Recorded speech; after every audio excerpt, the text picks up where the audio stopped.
Shakeel sir couldn't join. Can any students leave the session, Baba, please? So YouTube live link, Baba, you can get it from the top.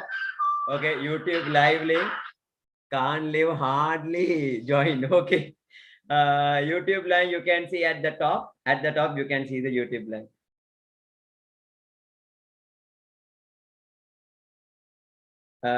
Students, please leave. Okay, Shakeel sir wants to join. I think.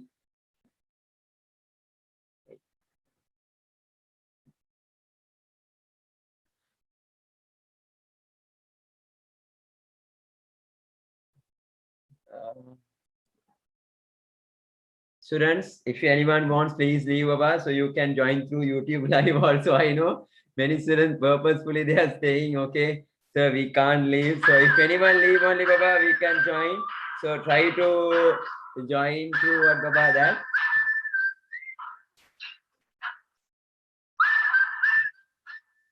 Some people continuously they are calling me. I don't know. Okay, quickly leave, Baba. Anyone, please. So I'll put the YouTube live link also in my status. If you want, you can join through the this thing also, Baba. Wait, I'll upload it. So if anyone want the YouTube live, Baba, you could go to EDU-ZONE college. I have sent the link that I have already sent.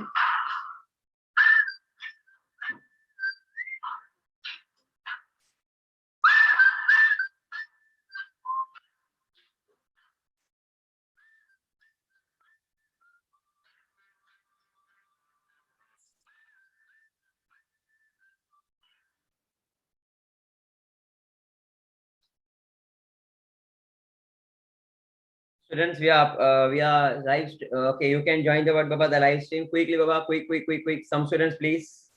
Okay, later on, sometime, Baba, after 1 hour, you can join the Zoom link again. Sometimes some students they will leave, some students they will stay in the class. After 1 hour, you can try the Zoom link, Baba. It will be a big help for all.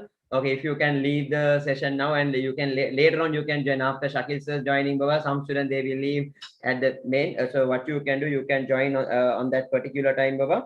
So quickly do that one, Baba, please.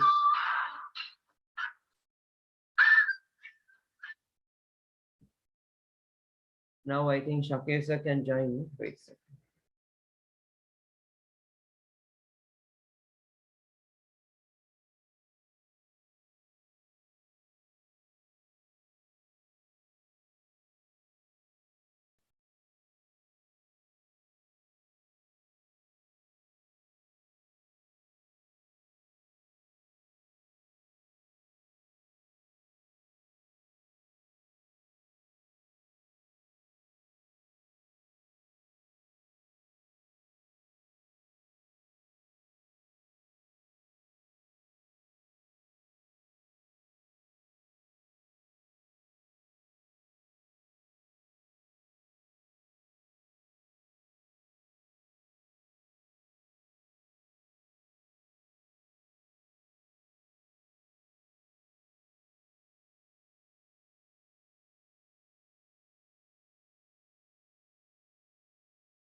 So can students, others quickly leave the session and go, can you go to the what, Baba, the YouTube live, Baba, because Shakeel sir, he is unable to join, Baba. So please do that one, Baba, for me. Still he is unable. So after a few half an hour or 1 hour, you can join the what, Baba, live classes, Baba. Please, we have to do more, so we can't waste the time, Baba. Please.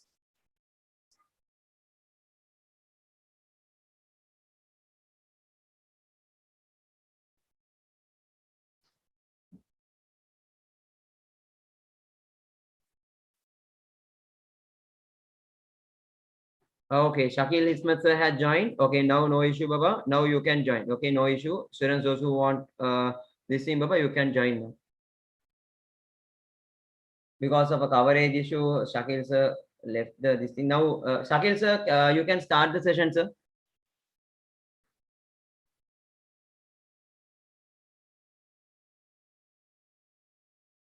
Shakeel sir, can you hear me?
Students, wait, give me 1 minute. Huh? Give me 1 or 2 minutes. We'll try. Okay, give me 1 or 2 minutes.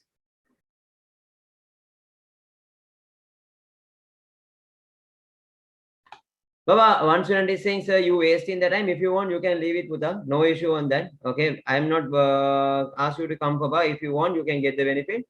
Otherwise, you can leave it. Okay, give me some time because already 500 students. We are unable to get into the this thing, Baba. So give me 2 minutes. I'll do it. Okay.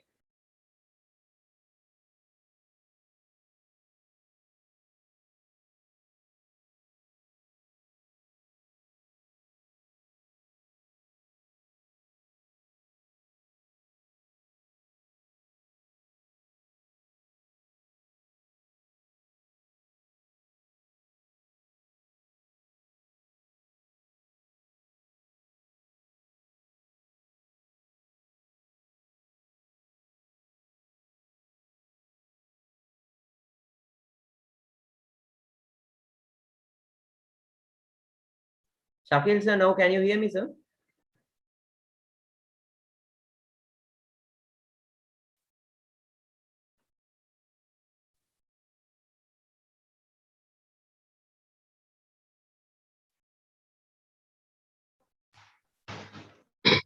Assalamu alaikum. I think everyone can hear. Sorry for the inconvenience occurred, and almost more than 15 minutes have gone.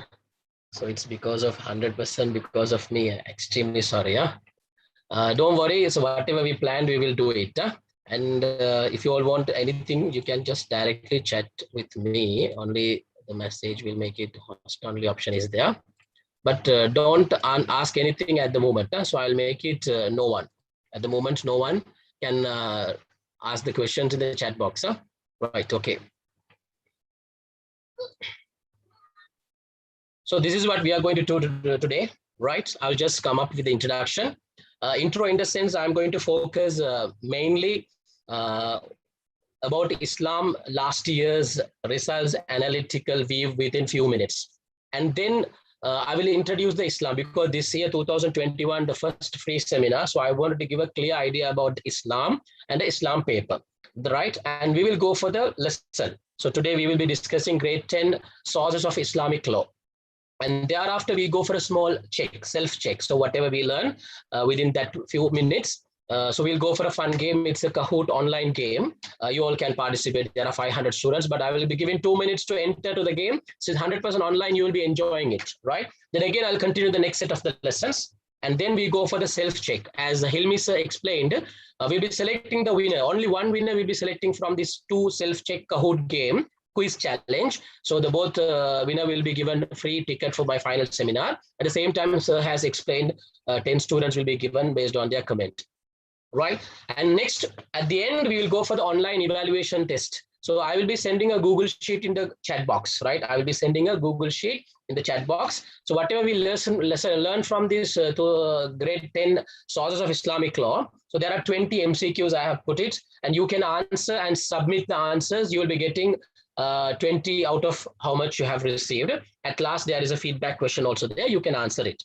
And I will be sharing the PDF tutorial, right? PDF tut already have uploaded to the website. So those who have registered or reserved the slot through website, you can download it after the session. Today, after the session, you can download it, right? And those who have not downloaded, I will be sharing the link in the chat box at the end of the lesson, not now, right? I'll be sharing at the end of the lesson. So I'll be explaining the PDF tutorial only throughout the session, right? I hope you understand it's clear. So until last moment, don't leave, right? If you leave, you will not be able to get the PDF tutorial, right? Right, this is our evaluation. You must understand, you have to just go through this one. 2020 O-level last year, so far the result is not released. But I have the unofficial message regarding the W's and the pass rate. Now this is 2019, 2019 December results, right? December, those who sat for the exam. So there are about Muslim students, right? Those who sat for Islam subject, 28,598 students. Just look at the results here. 22% A, 15% B, 23% C, 20%. Have a look, 17% W's, right? Nearly about 500 students, 4,966. You must understand the analysis done by the National Institute of Education. Why I'm telling this one? Because Islam is an easy subject. Actually, it's the easiest subject. But if it is easy, why 17% of the students have failed? Comparatively in the B, so the W's are 17%, right? Only 82% students only got through the exam. And another shocking and a shameless things for us, comparatively Buddhism and Hinduism, Catholicism and Christianity, right? Their failure rate is relatively lower than our subject. See that?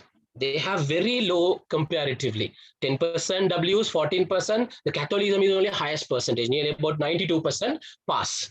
And 13% Christianity. Even the Buddhism, there are about more than 200 students, 200,000 students. 200,000 students sit for the exam, 10% only W. But just imagine 28,000, 17% W's for Islam, right? And 2020 December batch, actually they sat for the exam March. What about their results analyzed? So far the results is not released, right? Nobody knows the results. But those who have gone for the paper marking, right? I spoken to the person who has gone for the English medium paper marking. And he is told, even 2019, this W, this is 3 mediums, English medium, Tamil medium, and Sinhala medium, okay? In the 4,966, the highest percentage of W's from English medium. That is a shocking fact. English medium students, W's are comparatively high among Islam subject, right? And if you go through the 2020, last year's O-level results, also he said, it's almost sometimes similar to this percentage or more than this percentage. This last year also, there are W's. Failures are high. Comparatively, other religion, W's are more. And moreover, among them, again, English medium W's are more. He told me there are papers less than 10 out of 40. Less than 10 out of 40. Just imagine if a child answer, right? If a child answers, there are 40 MCQs, the 40 MCQ in the MCQ sheet, there are 40, 10, here 20, 30, 40. There are 4 answers will be given in your answer sheet, MCQ answer sheet. If a child just answered only the first answer, all the 40 MCQ, if a child only answered first one, it will take only 2 minutes, not even 1 minute. It's less than 2 minutes, not reading the question paper, right? Just take the MCQ sheet and just cross all the first answer. at least minimum you will get 8 to 11 marks. If you want, go to your past paper book and after this session, check it out the answers. 2015 to 2019 answers, they will be given the answer sheet, no, and check, count how many out of 40 questions, how many first answer options are there. Minimum there will be 9, more than 9. How many second answer options are there? How many third answer options are there? How many fourth answer options are there? If you don't read the question, even you can easily take at least, 8 to 10. But those who read the paper and they're getting less than 10 for the MCQ mean, just imagine. So last year, the NIE, National Institute of Education, they have done a research why English medium Ws are high. Why English medium? Because why I'm telling these children, you must understand and you have to leave. You have to eliminate this barrier. You have to eliminate this barrier. Number one, what is the reason? They told students know English. They know English, but they are lacking the knowledge of Islam. First point, right? The subject knowledge is very less, but they are very sufficient in the English, proficiency in English. Second one, they don't know English, but they know Islam, but they don't know how to write the answer. That's a problem. So this is the majority of the problem, right? They know Islam, but they don't know how to express in English, but they are not checking the grammars. At least, without changing the meaning, you have to explain the answer. Simple example, the examiner told, slaughtering an animal is the standard version, but our students are writing cutting animal, but they give marks for that, no problem, but they are worse than this type of English. Second reason. And the third reason, the teachers who are teaching Islam for the students in English medium, you must understand the government school, right? There are degree holders, they are teaching. Degree holders only, they teach. But in that also there is an issue. But the international schools, comparatively, government schools, not degree holders. If they can teach English, if they know English, they will be able to teach. What they do, they take the book and they are preparing for the exam. But the fourth reason is a shocking one.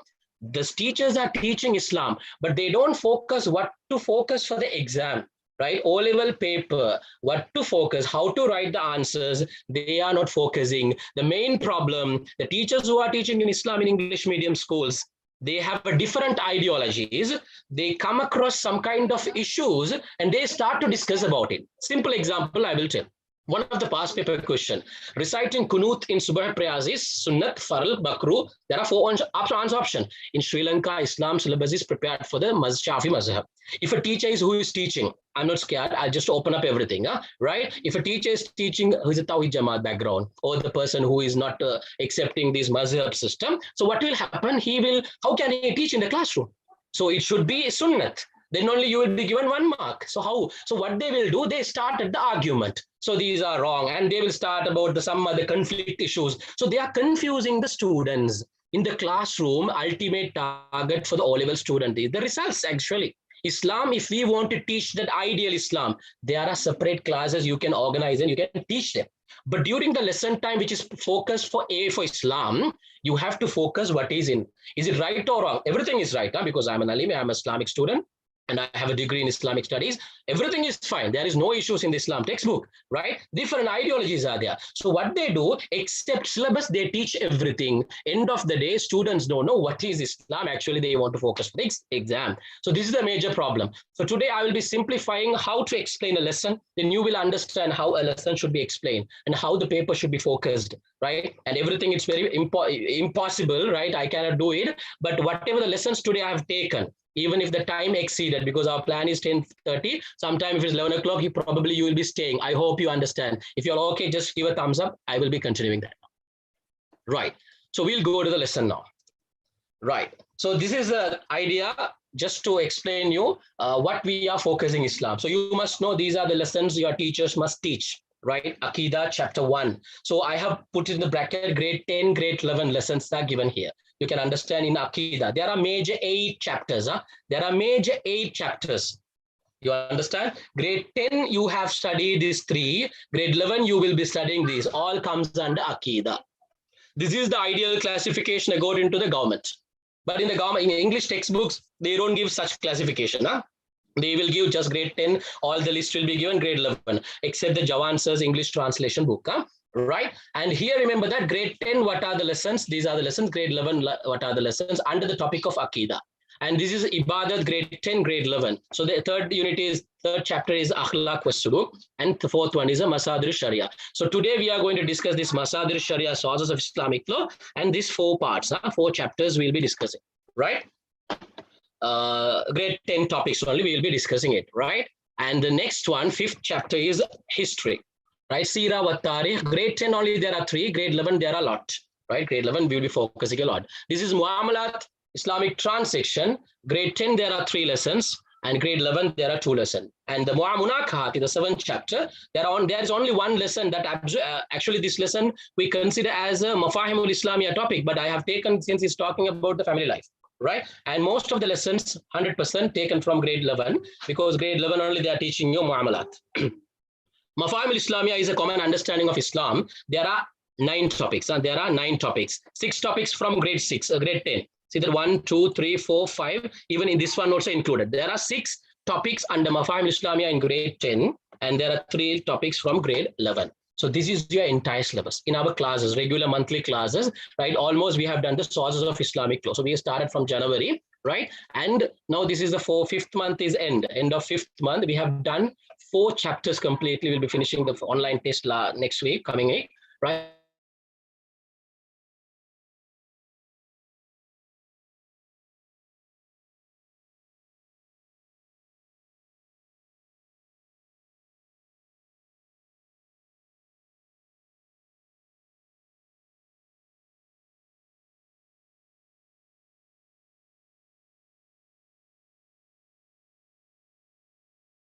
Shakeel sir, can't hear your voice.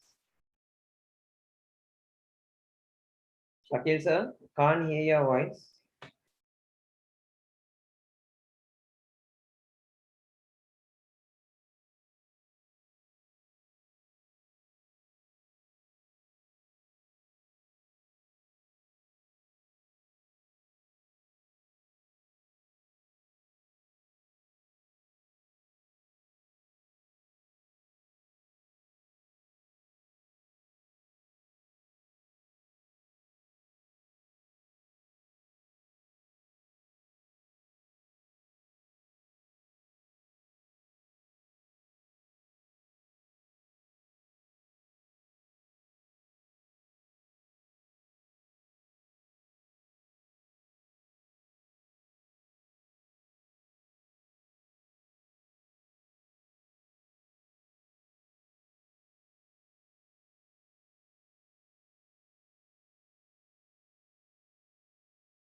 Students, give me a second.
So if you don't mind, Baba, can anyone leave the session?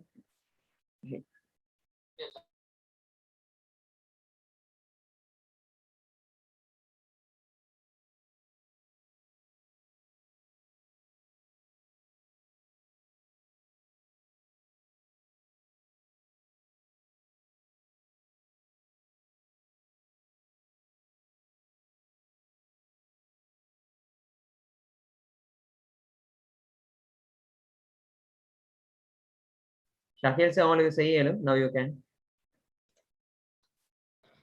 Okay, sir. Okay. So, extremely sorry, guys. No, I had a problem with my Wi-Fi and this hotspot. Now I change it. Sorry, extremely sorry. So I hope now I adjust the setting now. So sincerely apologize. I hope you will understand. So sorry, Hilmi sir, I'm giving a more troubles to you. It's Right. okay, sir. Okay, we will go to the lesson. Already 9:30. Right. Sorry.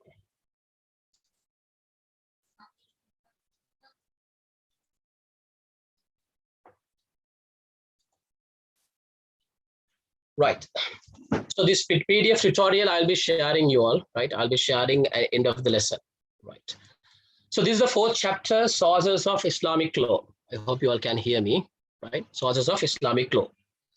There's another term we can use it, Usulul Fiqh, right? Or the fundamentals of Islamic Sharia, fundamentals of Islamic Sharia.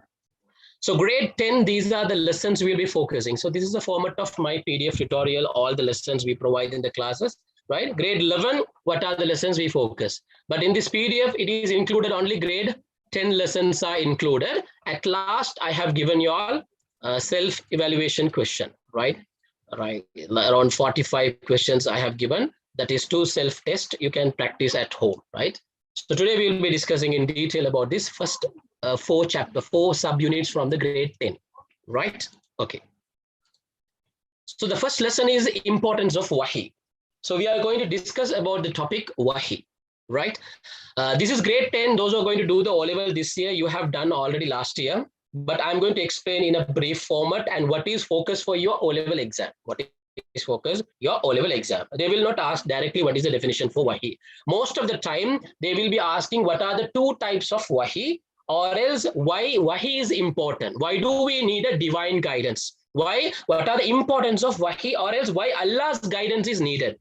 Why man-made guidance or man-made thoughts are not work out to support the people to get the guidelines? Why Allah need to guide, right? So we know that what is Wahi? The Wahi refers to divine revelation, the guidance given by Allah directly to the prophets through Jibreel alayhi salam. Most of the time, this is the Wahi.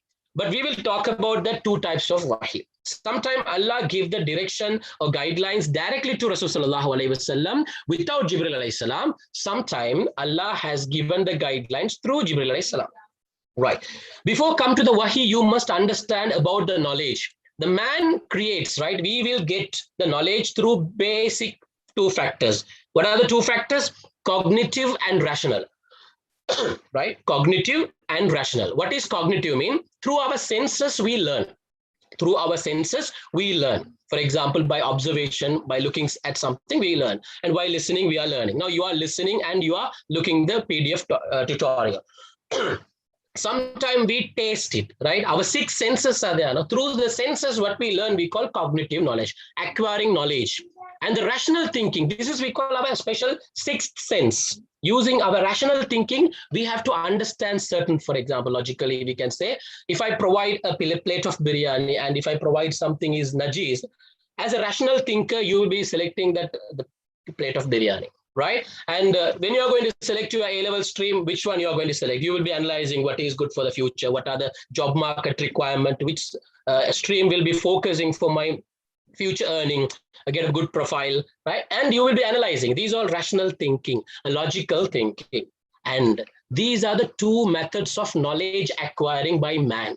But there is an area we cannot understand, right? We are not eligible. We don't have the, there are limitations, there are barriers, we can't get it. For example, do we know what happened before Prophet Sallallahu Alaihi Wasallam, at the beginning of this creation of this universe? And what will happen after our death? What will happen in the grave? So how do we know these, right? And Quran and Sunnah has explained many things regarding this. This is we call ghaib, right? We know the word, this is we call ghaib. Ghaib means unseen things, unseen events, everything. Generally we call ghaib, unseen. Certain things are hidden for us. In this world, it's hidden. We don't know what will happen after the death. We don't know what happened, where we were before our birth, right? How the guidelines, how do we know this knowledge? But if you ask a Muslim, right, we can answer what will happen after the life. We will tell that after the death, there is a question in the grave, right? Munkar Nakir alayhi salam, angels comes. Then you can talk about the angels. How do you know about angels? Have you seen angels? Nobody knows about angels. How do we know angels? As Muslim, we talk about angels. There are 10 angels' names are there. On the day of judgment, what will happen? Questioning, Ba'as, Hisab, paradise. How many types of paradise are there? How many zabaniyas, the people who are giving the punishment in the hellfire? How do we know all these? Before Rasul Sallallahu Alaihi Wasallam, there were around 124,000 prophets. How do we know that number? 313 Rasuls came. 25 prophets' names, we know that. What they taught, what they explained, what are the problems they come across. How do we know all these? Wahi. That knowledge should be given by Allah. Remember this statement simply. Why Wahi is important? We don't have any capacity. We don't have any potential to understand this ghaib. Can you fix a CCTV camera or any kind of cameras in the qabr and to get to know what is happening? We can't, because it's ghaib. We cannot. Right? Nobody can travel that, time travel is not possible to go future and go to past and to come to narrate the things. It is impossible, right? So all this knowledge we received through Wahi. How do we know that? Simply you can answer, it is mentioned in the Quran. Simply we answer, it is found from Rasulullah life. So what is it? Quran and Sunnah, both are type of Wahi. I will explain how it comes a type of Wahi. So it's very important. Why? Because we will not be able to understand the ghaib, unseen events, or else unseen things, even jinns, everything we don't know. But Al-Quran in detail describe about the jinns, right? So that's an important thing, Wahi. So why Allah wanted to guide us? Because certain areas, human potentials are not be able to understand. So ghaib. Sometimes you must understand certain area of ghaib, we can't rationally prove it, right? For example, in the qabr, Allah will be questioning. Certain things, we can't ask the question why. Why is it? Can you answer? We can't answer because Allah only knows the answer. Allah only knows the answer. But these are more deep. I'm just explaining only the certain things. Right. The Wahi can be 2 types. Wahi can be divided into 2 types. There are 2 methods of revelation to Prophet Sallallahu Alaihi Wasallam. We take only Rasulullah Sallallahu Alaihi Wasallam life as an example to explain the types of Wahi. Yeah. Right. Well, first one is we call Wahi Matlu. Wahi Matlu mean the Wahi which is recited by Jibreel alayhi salam to Rasul Sallallahu Alaihi Wasallam, which has absorbed from Rasul Allah. Right, from Allah directly given to Rasulullah Sallallahu Alaihi Wasallam. But Allah not narrated to Rasulullah directly. Allah used a mediator called Jibreel alayhi salam. Right, so this is we call. So Al-Quran was revealed. Al-Quran was already revealed, written in the Lawhul Mahful. Remember this word, Lawhul Mahful. What is Lawhul Mahful mean? The protected tablet. So our Kala Qadir, everything was written there. right? Everything were written on the Lawhul Mahfuz. From Lawhul Mahfuz, the Quran transferred to the place we call Baitul Ma'mur. Remember, these are not in your textbook. In O-level 40 MCQ, maximum 3 to 4 questions will be asked out of syllabus, because no students will be able to get 40 out of 40. There is a possibility, but because some question they will take not from the lesson. 3 to 4 question or 2 question. Last year also they have asked about a masjid structure, which is not a masjid structure. Mihrab, mimbar, makbara, they use the word makbara, mean graveyard. So most of the students don't know that. It's a general knowledge. It's sorry.com, we don't teach in the textbook, right? Certain things we explain everything. By luck, if it comes, you are lucky person, huh? Right? So Baitul Ma'mur is the mosque where it's located parallel to Ka'batullah in the 7th heaven. Right? In the 7th heaven, parallel to Ka'batullah, it is located. This is a mosque of angels. Huh? It's only for angels, only they visit and they pray. So it's transferred to Baitul Ma'mur from the Lawhul Mahfuz, entire Quran, on the night Laylatul Qadr, not 27th, on Laylatul Qadr night. From Baitul Ma'mur only, for the occasions, different times, different occasion, different situation, Quran gradually revealed to Rasul sallallahu alaihi wasallam for 23 years. Jibril alayhi salam taking from there and giving to Rasul sallallahu alaihi wasallam. So that Wahi we call Wahi Matlu. Al-Quran is the ideal example, one and only example for Wahi Matlu, which is recited revelation. It is recited by Jibril alayhi salam to Rasul sallallahu alaihi wasallam, the 100% wordings given by Allah. That's what Al-Quran we can't recite using the similar words. For example, Kul huwallahu ahad, right? So the word ahad means oneness, right? We cannot use the word wahid, right? There are similar terms for oneness, right? We cannot, because Allah used that word. We can't alter it because it is Al-Quran. The major difference between Al-Quran and Sunnah, right? Al-Quran and the Hadith or Sunnah, Al-Quran's wording and Al-Quran's meaning, both from Allah. Remember that, huh? Al-Quran's wordings, the words are vocabularies, right? Words and the meaning, the content, the message from Allah. Hadith, right? The major difference between Quran and Sunnah. What is Hadith? Hadith, meaning from Allah, wording used by Prophet sallallahu alaihi wasallam. For example, I am narrating a story to you, right? Once you listen to the story, now you will be convey this message, this story to one of your friend. Will you use the same vocabularies what I used? You don't want to use it. You will stick with the message only. How the lesson started, the session, the story starts, and what is the theme of the story? What are the content? You keep the meaning and the content and you narrate it in your own vocabularies. Sometime I would have said the story for 15 minutes, but you can narrate it more than 15 minutes, half an hour. You can explain in detail. So that is Hadith. But both came from whom?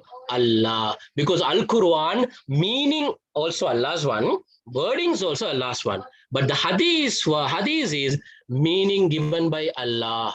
Allah only gave the content. Allah only gave the message. But Rasulullah given freedom to use Rasulullah's own vocabularies and wordings.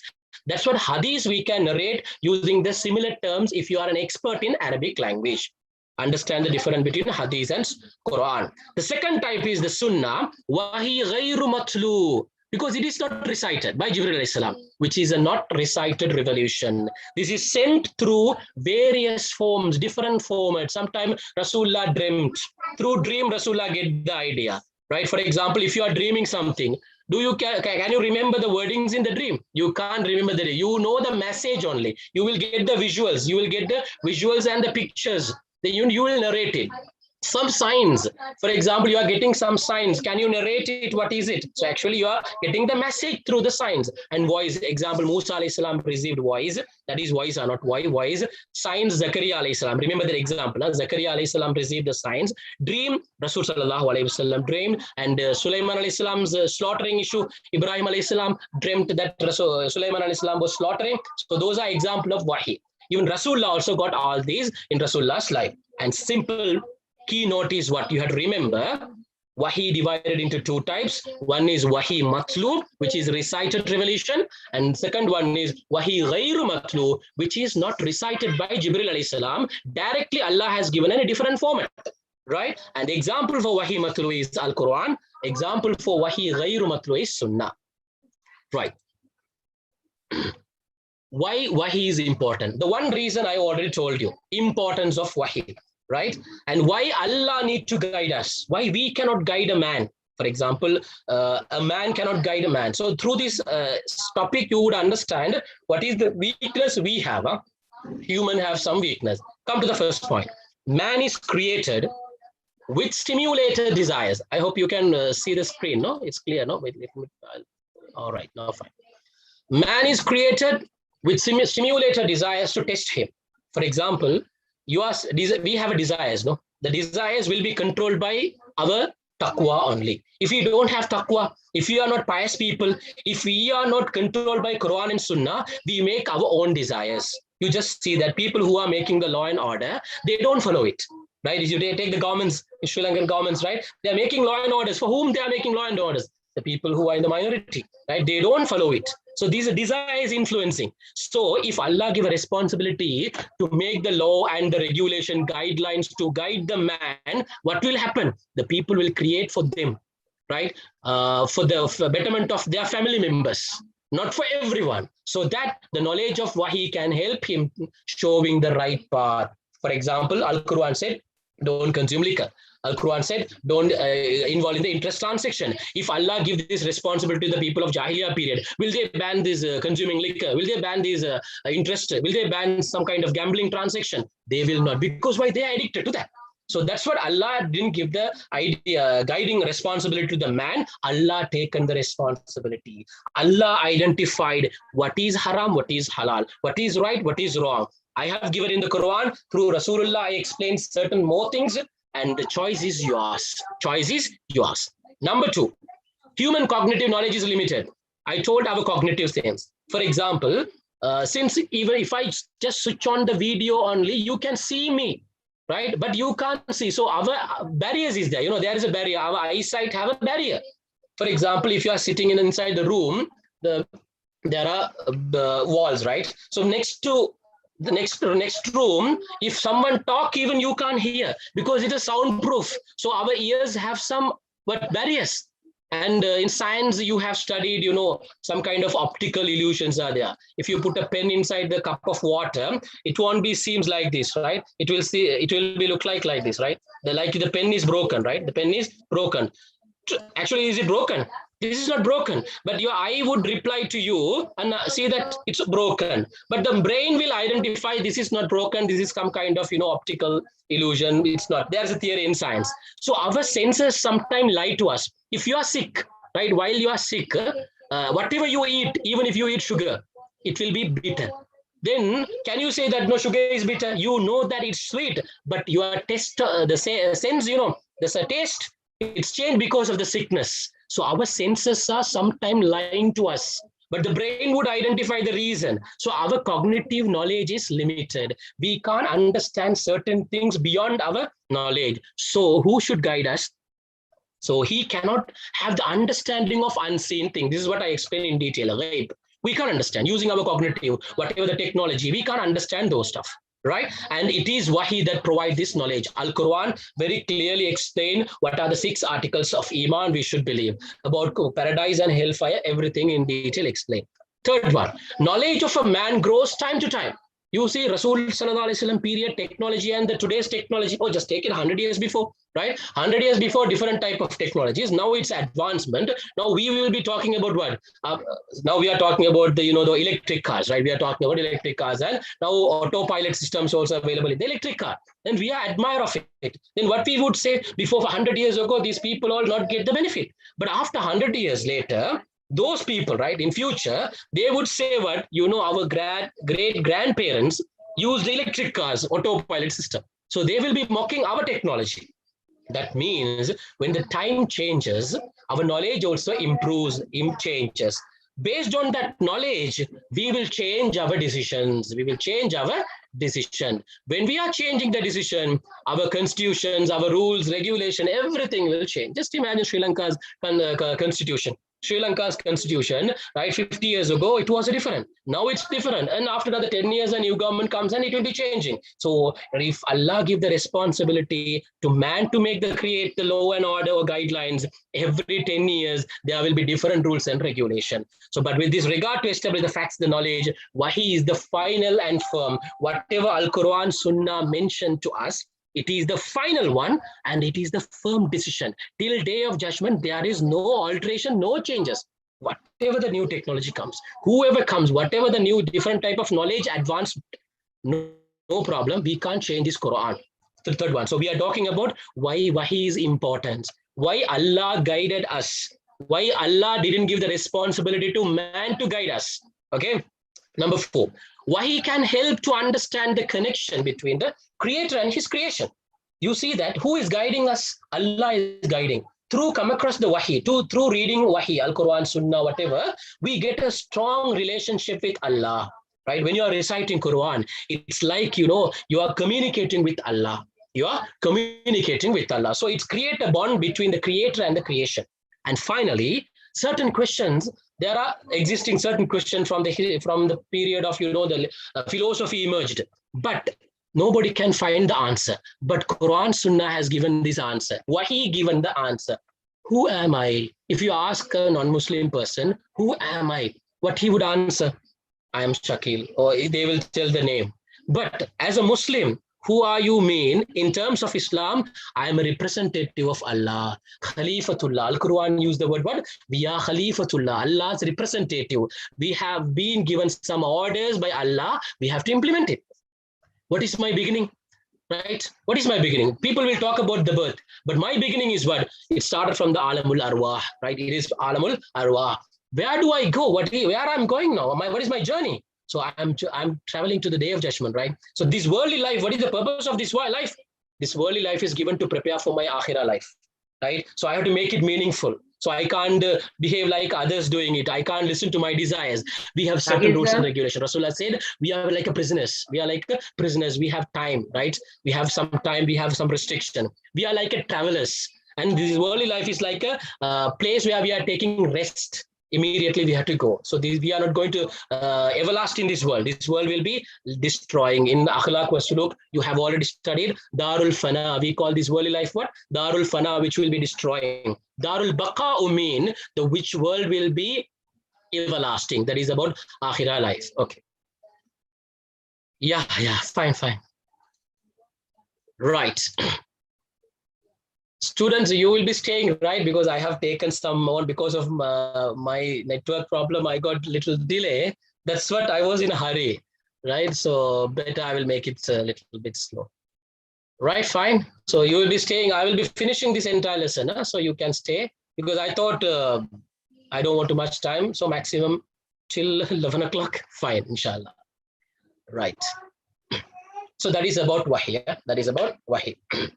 And the second one, Quran revelation and the compilation. So most of you students know that about Quran revelation. Quran revelation, even during Ramadan, you might have listened to many bayan. Quran revelation, first incident. So I have just briefly mentioned that Quran revelation, right? So it's very easy when Rasul sallallahu alaihi wasallam was in the cave Hira. Rasulullah regularly visit to cave Hira. And once Rasulullah was staying in the cave Hira. Why Rasulullah used to visit? Because Rasulullah worried. Rasulullah need an isolated place to think of the society. Right, Rasulullah wanted to listen to think of this society, why they are, how can I guide these people? So Rasulullah used to find a place. So Rasulullah found cave Hira, which is located in the Mount Jabal Nur, the mountain we call Jabal Nur. Cave Hira is located, the mountain called Jabal Nur. And once suddenly Jibril alayhi salam appeared. The first time he appeared with his own appearance. That means 700 wings. Jibril alayhi salam had 700 wings. So people who don't have the strong heart, they cannot, right? So Rasulullah, that's what Rasulullah got scared. So he came, Jibril alayhi salam came and said, read, not recite, read, ikra, read. Then he said, I'm not one of those who read. Ma ana biqarin. I can't read. I am not one of those who can read. Then after that he said, ikra bismi rabbikal ladzi khalaq, in the name of Allah. So the first 5 verses revealed at that time. So immediately after that, Rasulullah got shivering. and almost about to fever, and came to Khadija radiallahu anha. At the time he married. So when Rasulullah was 40 years old, Rasulullah got married when he was 25 years old, and after 15 years only he got this nubuwwat and came to Rasulullah Khadija radiallahu anha, and he explained everything. Immediately Khadija radiallahu anha consoled Rasulullah. Calm down. You have not any mistake to the people. You are looking after your family members, and you did never harm the neighbors. So Khadija radiallahu explaining Rasulullah's good qualities, and immediately she took Rasulullah to a scholar called Waraka bin Nawfal. Remember this word, Waraka bin Nawfal. He was an Arabian scholar. He was an Arabian scholar, and he knows about the Injil and Zabur. So he asked the story what happened in the cave Hira, and Rasulullah narrated, and he said, the person who have come to you, he is Jibril, the angel who came to Musa alayhi salam and Isa alayhi salam. So Allah has selected you as a prophet. At that time, that is the message. You must understand why Warqa bin Nawfal didn't accept. At that time, Allah has given the message. It's like, giving an authority that you are selected. But the duty and responsibility was not given. By that time, it was not given. After 2 years only, after I can't remember exactly 1.5 years, few months only, because after this incident, Rasulullah got scared and stay inside the house. Then Allah revealed, Ya ayyuhal muddassir, the one who wrapped up, one who covered, because Rasulullah used to cover using a cloth, and Rasulullah was staying inside the house. Then Allah asked Rasulullah, the one who wrapped up, kum fa'anzir, right?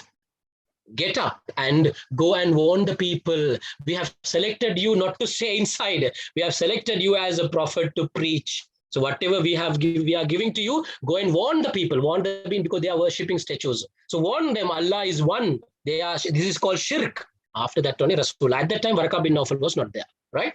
So this is what happened in the Quran revelation. After that, you must understand the key points here. 23 years Quran revealed gradually. 23 years. 13 years in Makkah and 10 years in Medina, right? 13 years in Makkah, 10 years in Medina. So altogether, how many surahs, chapters revealed? 114 chapters were revealed. In Makkah, 13 years, 86 surahs, 86 chapters were revealed. In Medina, 28 chapters were revealed, right? In Medina, 28 chapters were revealed. And there is a difference between surahs revealed in Makkah and Medina. We call it Makki Surah and Madani Surah, right? So in your O-level, they don't ask the features of Makki Surah, Madani Surah. Nothing to worry. Just remember these numbers for the purpose of MCQ. So Quran was revealed 23 years gradually to Prophet Sallallahu Alaihi Wasallam, 13 years in Makkah, 10 years in Medina, right? In Makkah, 86 chapters revealed, surahs, we call surah, and 28 surahs revealed in Medina. Okay, altogether 114 surahs were revealed. Right. And you must understand there is another thing. When the Quran was revealing throughout Rasulullah's period, through 23 years, right? Quran is officially recorded, officially written down. Quran is officially written down. But Rasul Sallallahu Alaihi Wasallam period, the Sahabas were expert. They were expert in memorizing, right? They were expert in memorizing. But most of them, they memorize the Quran. But the memorizing will not be protecting, right? So Rasulullah wanted to write it down. But writing in the sense, whatever the things they're getting, they are writing it. So sometimes they are using the piece of, leaves, piece of cloth, right? They're using the stones, animal skins, they take it to write. Okay. So the people who are appointed to write, Rasulullah appointed around 16 people, Sahabas, right? Example, Muhammad radiallahu anh, Ali radiallahu anh, Zayd ibn Sabit was appointed as the chief, right? Those people, we call it Kuttabul Wahi. Who is that? Kuttabul Wahi. So what they did, right, period of Rasulullah sallallahu alaihi wasallam, they memorize at the same time, they written Kuttabul Wahi first of all, right? After that, some people memorized also. Very important thing, Quran was practiced. And every year in the month of Ramadan, the last 10 days, one of the last 10 days, Jibril alayhi salam used to come to Rasulullah and recite the Quran till day. For example, say up to the time, how many chapters were revealed, Jibril alayhi salam used to recite. Rasulullah's last year, right, in Medina last year, last Ramadan, Rasulullah, Rasul sallallahu alaihi wasallam had been 9 years, 9 Ramazans only Rasulullah had, because Hijri second Ramadan was obligated. So Rasulullah passed away Hijri 11. So 9 years only Rasulullah got the opportunity to fast. So last year of Rasulullah's Ramadan, Jibreel alayhi salam recited twice. That is an indication that Quran's revelation going to be an end, right? At that time, whenever Jibreel alayhi salam reciting to Rasulullah, Khutabul Wahi, the in charge person, Zayd ibn Sabit radiyallahu anhu, always associated with them, he would check, right? They will be checking with the memorizing, and they will be checking with what is written, right? So this is how the Quran was Rasulullah's period. So separately, I have a discussed topic here, how Quran was protected, right? And very important key terms, remember these two terms. Al-Quran revealed to Rasulullah, and Al-Quran is ordered in a different way, not according to the recitation or revelation order. Al-Quran revealed Rasul sallallahu alayhi wasallam, that order we call Tartibun Nuzul. The order Jibreel alayhi salam brings the Quranic verses. For example, Suratul Alaq I told, right? Suratul Alaq was the first chapter according to Tartibun Nuzul, the order in which Quran was revealed. First revelation, Quran was a revealed first revelation. But the same Suratul Alaq, according to the Tartibut Tilawat mean the order the Prophet sallallahu alaihi wasallam to be recited. They have the order of recitation. It falls at 96th surah. According to the order of revelations, order of the recitation, Tartibut Tilawat, what was the first surah? Suratul Fatiha. And the second is Suratul Baqarah. And the last surah is Suratul Nas. So this is order of Tilawat. But order of revelation is totally different. Order of revelation is totally different. For example, you see all the Makki surahs were revealed at the beginning stage of Rasulullah. But all comes under Tartibut Tilawat, last chapters. You see, last chapters. Suratul Baqarah, Al Imran, which is there in the first chapter. It's all revealed in Rasulullah's last 10 years. But in the Quran, in the recitation order, it comes as first. That is Allah's hikmah. That is Allah's hikmah. So remember these two terms, Tartibul Nuzul and Tartibut Tilawat. Tartibul Nuzul mean order of revelation. Tartibut Tilawat, we know the Tilawat al-Quran mean reciting. Order of recitation, you can easily remember this one. Right. So Al-Quran compilation process question, most of the time they will be asking either Abu Bakr radiallahu anhu's period or else Usman radiallahu anhu period. Last year, 2020, this March, those who sat for the exam, this March, they ask about 5 marks question, period of Usman radiallahu anhu. They ask 5 points, mention 5 key points about Usman radiallahu anhu's period compilation. Here I have given 6 points. Some story, because they ask 5 key points. If you write 5 points, you'll be given 5 marks, right? So here I give 6 points. If you write this one, definitely they should give 5 marks. So mostly they ask about Abu Bakr radiallahu anhu's period or else Usman radiallahu, because this is the first compilation. Abu Bakr radiallahu anhu's period took place the first compilation. Usman radiallahu anhu's period is the second compilation. Right, I will explain the story in brief. Before that, Rasul sallallahu alaihi wasallam period, I already explained that Al-Quran was preserved, protected. Al-Quran was protected through memorization and writing. Right, the memorization and writing. And every time Angel Jibreel alayhi salam taught a verse of the Quran, so whenever he taught a Quran to Rasul sallallahu alaihi wasallam, immediately Rasulullah memorized it. And then the Sahabas also memorizing it. Whenever Nabi sallallahu alaihi wasallam used to recite in the Quran, for example, the prayers, Sunnat prayers, Faril prayers, Rasulullah used to recite repeatedly so they can remember. Then they wrote it down in the leather skins. For 2 marks question, they could ask where they wrote it, right? Leather skins, barks of trees, and white stones. Rasulullah's period. This is how Quran was protected. Simply, that's what they won't ask this question for 5 marks. They would ask only for 2 marks. Briefly mention 2 methods Quran preserved during Prophet's period. One method is what? Memorization.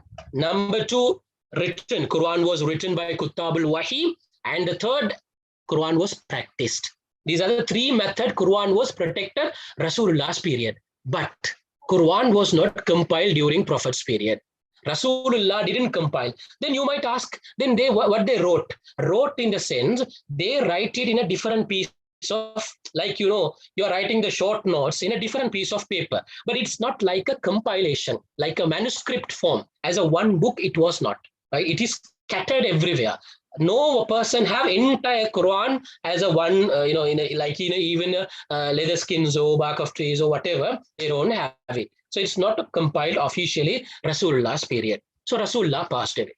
After Rasulullah's death, We will study in the Rasul Abu Bakr last many problem has come. Rasulullah's last period, there was a problem called false prophet. Right, Rasulullah's last period, there was a period called false prophet problem. So the major person who claimed as a false prophet, Musaylama, right? Musaylama was a false prophet. That means he claimed as a prophet. And he sent a letter to Rasulullah, but Rasulullah rejected. Rasulullah named him as a Musaylamatul Kazzab. Kazzab means liar. But Rasulullah couldn't be able to take action against him, a war or whatever. Rasulullah passed away. Now Musaylama used this situation to propagate, right? So he started the campaign and many people accepted him as a prophet. If anyone believe a person he as a prophet, then he is a murtad. That means we strongly believe last prophethood. In your subject first chapter, Aqidah, you have studied that. Then Abu Bakr radiallahu anh declared a war, right, against the false prophet and the people who have believed in that particular person. That battle we call Battle of Yamama. The battle we call Battle of Yamama. That battle is against the Musaylama. Mutanabbi mean the false prophet, right? And Murtad. Murtad mean the people who accepted Musaylama considered as a Murtad, those who were turned away from Islam. So they rejected Islam's major pillar, last prophethood, right? In that battle, many Hafil from Muslim side, the battle was led by Khalid ibn Walid. Many Hafils, more than 70 Hafils were killed. They martyred. That means Shaheed, right? They became Shaheed during that battle. Immediately after the battle, but Muslims won. Musaylama was killed. But the problem is what? Umar radiallahu anh came to Abu Bakr radiallahu anh and said, Abu Bakr radiallahu anh, right? Abu Bakr, we must understand one thing. Quran was protected. Most of the method is what? Memorization. Now there are more than 70 Hafiz were killed. If we don't compile this Quran as a manuscript form, the next generation will not get this Quran. Because the memorization, if they don't transfer, because many people have died now, right? So we have to protect the Quran, right? So he gave the advice. So who gave the advice? In MCQ, they asked this question. Umar radiallahu anh gave the advice. But Abu Bakr radiallahu anh, at the beginning, he didn't accept it. He reluctant to do that because Rasulullah didn't do this. How can I do that? So at the beginning, he didn't accept. He was reluctant. Finally, Abu Bakr, Umar radiallahu anh, is almost a rational thinking person. He always thinks that see the things a different way. Finally, he accepted, appointed Zayd ibn Sabit radiallahu anh as the in-charge person to compile the Quran. So based on that, Quran was compiled. How they compile? This is how they compile. The verses which were written in the Masjid al-Nabawi, and the papers in the sense, the leather skins or sticks, which were examined in a careful manner, were compiled together and given Khalifa Abu Bakr radiallahu anh. That means some people memorize, some people written down. They will be checking, for example, if they are going to compile write it down, Surah Al-Baqarah, mean at least 2 persons should have memorized this Surah Al-Baqarah, and Surah Al-Baqarah should be written also, right? So written and the memorization should be aligned. Then only it will be considered as an accepted one. So authentic way they have to compile it. After the compilation, that compiled Quran we call it Mushaf. What do you call that? Not Mushaf, and there should be apostrophe, Mushaf. So this copy was given after the death of Umar radiallahu anh. It was given to Umar radiallahu anh. After the death of Umar radiallahu anh, it was given to Umar radiallahu's daughter, Hafsa radiallahu anh, because she was Rasulullah's wife. Okay, Hafsa radiallahu anh. So this is how the Quran was preserved during Abu Bakr radiallahu anh. The first compilation, if they asked you to write a brief note about the first compilation of the Quran, you write about Abu Bakr radiallahu anh incident. Major battle called Yamama. That battle only caused the reason. That was the main reason to compile the Quran. The Sahabi who gave the advice, Umar radiallahu anh. These are the major 2 points for the MCQ. Right? And the book was given to Hafsa radiallahu anh. That Quran we call Mushaf. After Umar radiallahu anh, no problem. Usman radiallahu anh, third Khalifa has come. At the beginning, it was okay, but there was a Islamic Khilafat expansion. So after Umar radiallahu anh, also no problem. Usman radiallahu anh, Khilafat expanded. That means Islam went out of Arabia. See the places like Armenia, Azerbaijan, Iraq, Sham. So these places, most of them are not Arab speakers. They are non-Arab speakers. Their language is different. Their language is different. So, for example, even our people sometimes, if they can't read the Quran, at the beginning they write it in Tamil. Say, for example, Alhamdulillah, I mean, they write in Alhamdulillah. Or else in English, they write it, like Alhamdulillah. Likewise, they write it. But when they're writing it, sometimes the Quran Arabic letters pronunciation is totally different than the English. For example, in English, we have only L. But the, ZH we are using for the Tamil letter, Lana, right? Likewise, in Arabic, there's a letter, Dad. In English, there is no word for that. The Arabic uniqueness, that is unique. Bab, you can't write it. So we are using this one. ZH only we are writing. So when the pronunciation will be different. There was a battle, same like Abu Bakr radiallahu anhu, how the Yamama was the reason. There was a battle called Battle of Armenia. Remember that battle, huh? Battle of Armenia, right? During the Battle of Armenia, like who advised Umar radiallahu, sorry, Abu Bakr radiallahu anhu to compile in the first compilation. The same way, there was a Sahabi called Hudayfatul Yamani radiallahu anhu, right? He observed an issue. What is the issue? During the Battle of Armenia, actually the battlefield is not the problem. Huh? After the battle over, the battalions and the people, normally they rest at night, okay? So Hudayfatul Yamani radiallahu anhu, normally he visit everything. Every place is how it's happening. While he was visiting, the people were reciting Quran. What he heard, they are pronouncing different way. Their pronunciation is totally different. Because of the wrong pronunciation, the Quran meaning is changed. So he was so upset and came to Khalifa Usman radiallahu anhu and reported to him, we are facing a big problem now. If we don't do anything, the society will be divided into different groups based on the Quran recitation. What is the division will be created? Iraq people would say, our recitation method is correct. Azerbaijan people would say, our one is. In Makkah, Medina, they would say, our one is correct. Like in, we are divided into different mazhab, 4 mazhabs are there.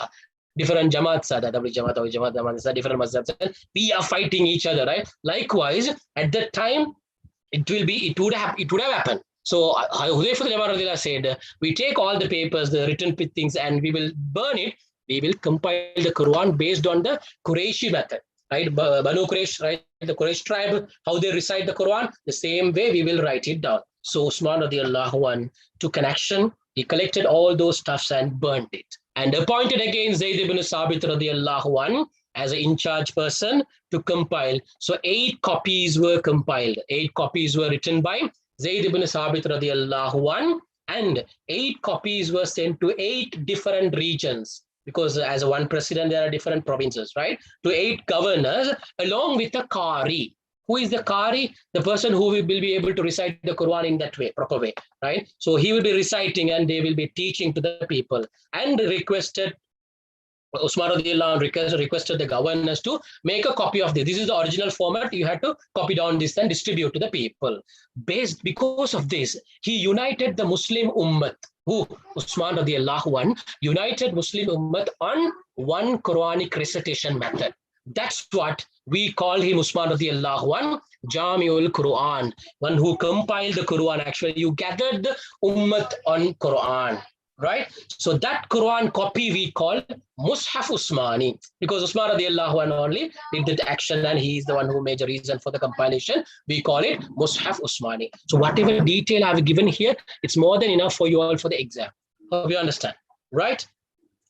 I'll be giving last questioning time. You can ask. Huh? So after this, importance of Sunnah, we will go for the self-test. Huh? We will go for the self-test. That will be interesting for you rather than continuously be doing that, right?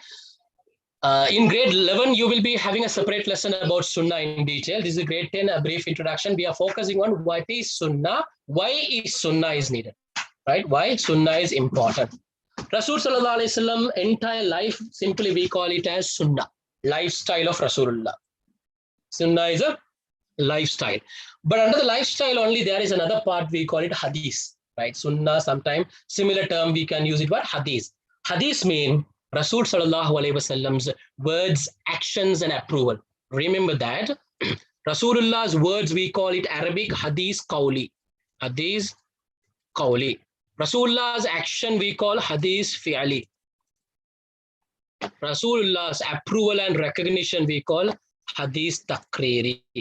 Hadith Takriri. So whatever Rasulullah spoken, we call Rasulullah's statement, we call Hadith Qawli. Whatever Rasulullah's action, what Rasul sallallahu alaihi wasallam showed them, right? Fi'ali, for example, Rasulullah's prayers, right? Rasulullah's prayers is action. Sahabas observed and they narrated what Rasulullah did. Rasulullah did so and so. Fi'ali. And approval is a takriri. Rasul sallallahu alaihi wasallam didn't do that, but Rasulullah saw someone is doing something and Rasulullah gave permission. Rasulullah didn't ban that. That is we call a Hadith Takriri. Remember these three terms, huh? Right. So entire Rasulullah's life simply we call as Hadith, Sunnah, right? Lifestyle of Rasulullah. But the similar term of Sunnah is what? Hadith. If they ask in MCQ, what is similar term for Sunnah is Hadith. Why Sunnah is a source of Islamic law? They will be asking this question many times. It repeated in the past paper, right? They will be asking, mention one Quranic verse and a Hadith, one Quranic verse or a Hadith to emphasize Sunnah is the sources of Islamic law, or else Sunnah as a source of Islamic law next to Quran. Quran is the first one, no? That's what we study about the Quran, right? The next to Quran, what is the source of fundamental source for us? Al-Quran, Rasulullah's life, Sunnah, right? You have to emphasize using the Quran and Sunnah statement. What Al-Quran said here? He who obeys the messenger has obeyed Allah. Allah said in the Quran, if you are obeying Rasul sallallahu alaihi wasallam, if you practice what Rasulullah did, that means you have obeyed to me. You have given the obedience to me. So it's equivalent to respecting Allah. It's equivalent to obeying Allah. That means you're obeying Rasulullah. Also, it's considered as obeying Allah. That means Allah connected with this, right? Right? Those who believe, obey Allah and obey Rasul. First, Allah said, obey Allah. How to obey Allah? If you are following the Quran, means we call obey Allah. We are listening to Rasul, Allah's words, and we are accepting whatever Allah has obligated. We are not doing whatever Allah has prohibited. That is we call obeying Allah. Second, Allah said, obey Allah, then obey Rasul sallallahu alaihi wasallam. That means next you have to obey to Rasul sallallahu alaihi wasallam. That shows Sunnah is the next source of Islamic law after Quran. And the second one, second hadith, indeed Allah has ordered me to teach you what do not know from what he has taught me. That means Allah has given an instruction to me to teach you, right? What Allah did not, right? Sorry, what you don't know, but actually what Allah has taught me. So how Allah has taught Rasul sallallahu alaihi wasallam? Through wahi ghayru matlu. Through wahi ghayru matlu, non-recited revelation, Allah taught something to Rasulullah. For example, whatever not mentioned in this Quran, who has given to Rasulullah? Allah only given. Example say, right? Quran not mentioned about the Jammu Kasar, right? Compilation, combining the prayers and shortening the prayers. Quran not mentioned. Who has mentioned? Rasulullah mentioned. Can you say that Rasulullah's own idea? No. Who taught that idea? Allah only taught to Rasulullah, which you don't know. Who? The Sahabas. We people don't know. So Allah instructed to Rasul sallallahu alaihi wasallam to teach those of what Allah has taught to Rasul sallallahu alaihi wasallam. So if this hadith is a bit difficult, you can easily remember this hadith. But you don't want to write it as it is the statements. Huh? Understand the meaning and write it in your own word. I leave on the day of Hajjatul Wida, Rasulullah's last final Hajj. Rasulullah did a sermon on Mount Arafah. That is we call Rasul sallallahu alaihi wasallam last sermon at Arafah. So at last Rasulullah said, I leave two things behind for you. That means after my death, I'm leaving two things for you. I'm leaving two things. I'm leaving two things for you. As far as you are connected with that, so you will not go astray as far as you are steadfast to it. If you are connected with that, if you are following Quran and Sunnah, you will not get this wrong path. They are Al-Quran and Sunnah. They are Al-Quran and Sunnah. So these are the easy hadiths you can remember, right? And why Sunnah is important? These are the 4 reasons. Maximum they will ask for 2 marks question or 3 marks question, right? They won't ask for the 5 marks question. Don't worry. Why important? Sunnah. Without Sunnah, you can understand Quran. Why? That's what Sunnah is important. Number 1. Sunnah is an explanation of the Quran. Al-Quran said, Aqimis salah wa tu zakah. Establish prayers, give zakat. And Al-Quran said, fast. And certain things only mentioned. Number of rakat is not mentioned in the Quran, right? 5-time prayers is not mentioned. 3 times only mentioned. And how to pray, what to recite in the ruku, sujood, and i'tidal positions, right? Before that, what you should take, wudu, the methodology, all those things explained by Rasul sallallahu alaihi wasallam. That means Al-Quran mentioned the basics, fundamentals and theories, the explanation, detail given by Rasulullah. So without Sunnah, if you just want to understand the Quran, you can't understand the Quran. Okay, number 1. Number 2, Quran did not address certain issues. So I said, Al-Quran not mention certain areas. Okay. Example, Kasri Jammu, combining the prayers and shortening the prayers. And Zakatul Fitra. In Ramadan, last day we are giving Zakatul Fitra. These are not mentioned in the Quran. So, where it is mentioned? That is mentioned in the Sunnah. That's what Allah said. Obey Rasul, obey Rasul. Allah ordered us to obey Rasulullah. Right? Number 2, Sunnah specifies the laws which are generalized in the Quran. Al-Quran generally mention, right? Cut the hand of a thief. That's all. General, no? Cut the hand. Where to cut? If a person steal a small amount also want to cut. If a person steal for hunger, want to cut. Those specified one is Rasulullah Sunnah only. So punishment of stealing is generally mentioned. Cut the hand, right? For all we can't cut the hand, no. It based on the amount of stealing item, right? If a person steal because of hunger, we can't give the punishment. So that is specified by Sunnah.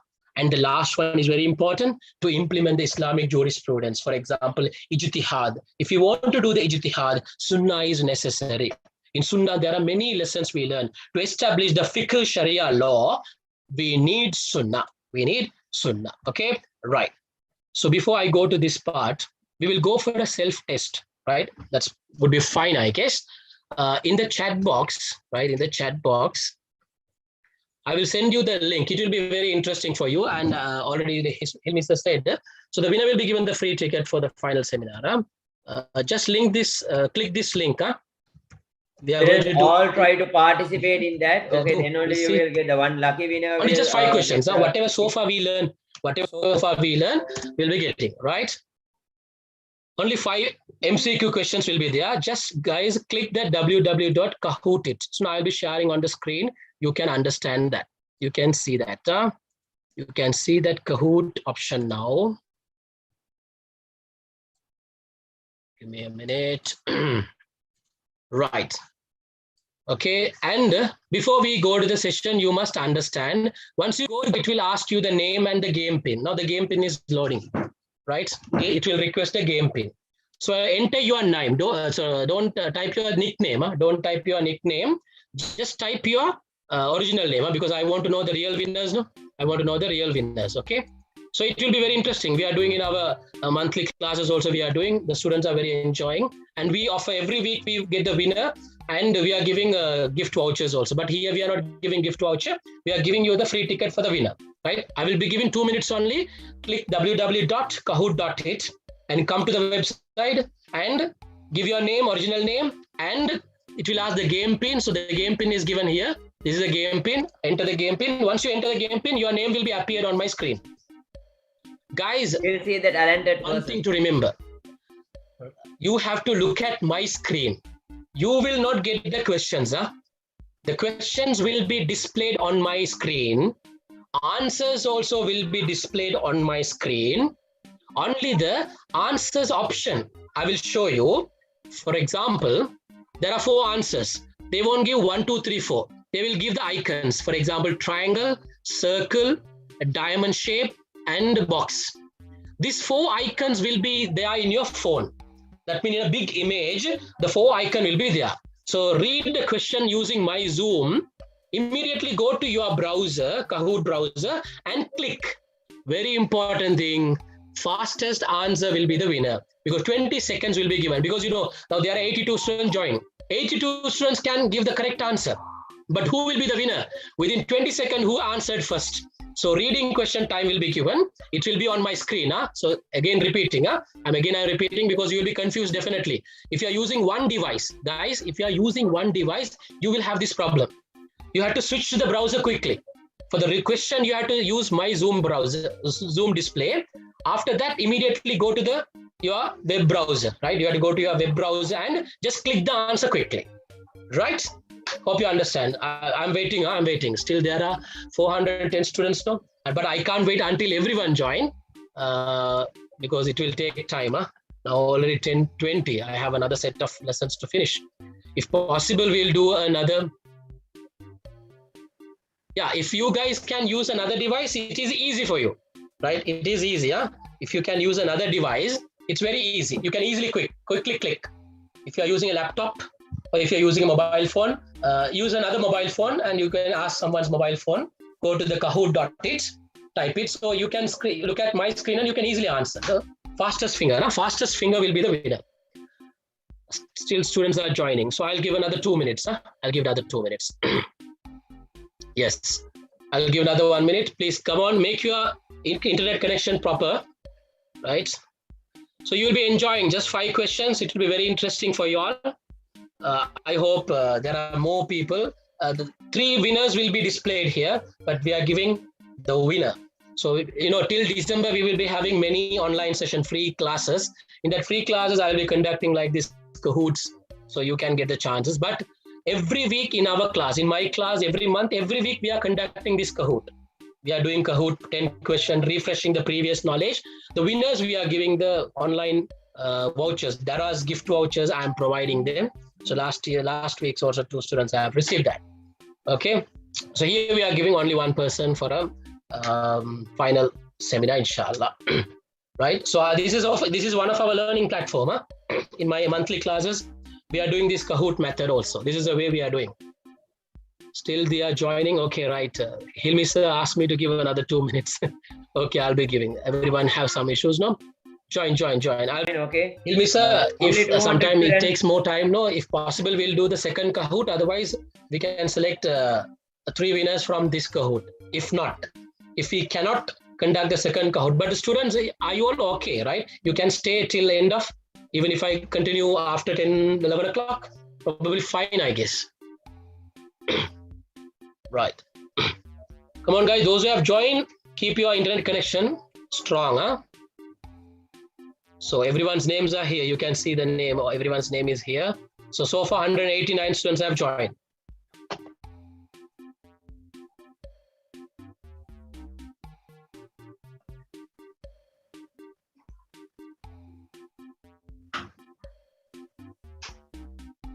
Okay, no sir, Hilmi sir, I have a small issue, I can't hear anything, that's what.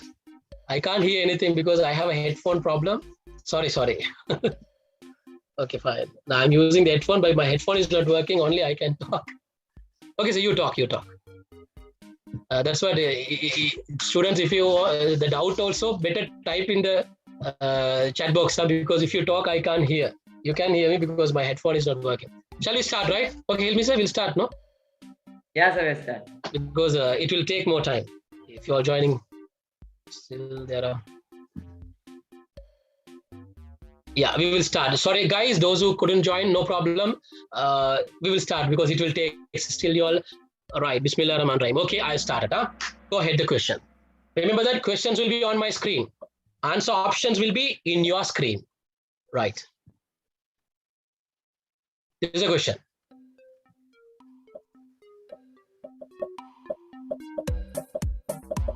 Right, go ahead. Come on, guys.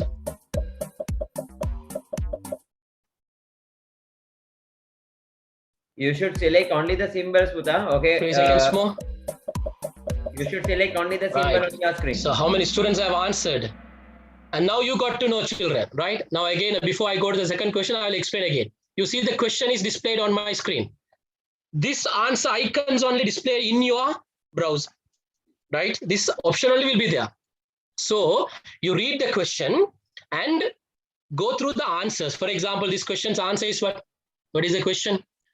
Which of the following is an example for Wahi Matlu? We discuss now. What is Wahi Matlu? Recited. Now it's a self-check.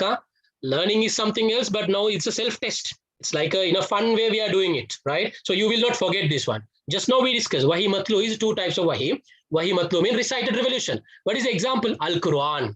Remember that 108 students have given the correct answer. So the box, the square is the correct answer option. So immediately go to your browser and click that browser. Even in your answer, it won't show as a Quran, right? It will be showing like this. There are 4 big icons will be there, no? Those who answered, they might know, right? So first one will be the triangle, second one will be the diamond, and the circle, and the square. So this will be there. In my screen only, you will be seeing the Quran. So Quran is a square, no? You go to your browser and click this one. Then only you will be getting the answer. Hopefully you understand, huh?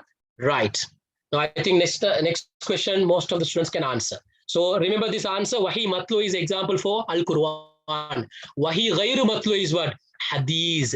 Hadith, there are many types. Hadith Mutawatir, Hadith Nabawi, Hadith Qudsi, all different types of Wahi. Right, next question I'm going to click. Here we go, ready. So you can see the answer, leaderboard. Now, who is the winner? You see that 108 students have given the correct answer, but all cannot be the winners. Why? Fastest answer, 20 seconds is given. So who was the fastest answer for this question? Ammar J. So Jalal Wahab is second. Now it's the next question. If you are a faster, the leaderboard will change. So every question, leaderboard will be shown to you. Hopefully go. Next question, come on.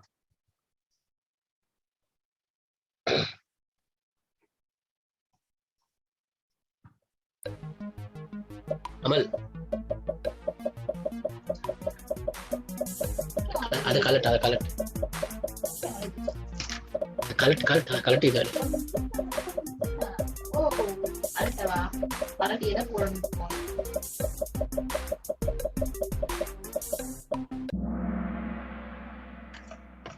So this is, you see that this question, I guess we didn't discuss so far, but I have put it in the first chapter. Sorry, yeah. But the same question I have put it in the second Kahoot challenge. No problem. But in the grade 10, you have studied. Which term denotes the unanimous decision taken by mujtahids after all have expressed their views orally? But actually, the same question I have added next Kahoot also. This is, we call, unanimous decision, we call ijma. Now itself, I briefly explain ijma. Then when the ijma comes, I can skip that part. Right now itself, I'll briefly go for it. Ijma means unanimous decision. Every scholars agree on a solution. 100% if they all.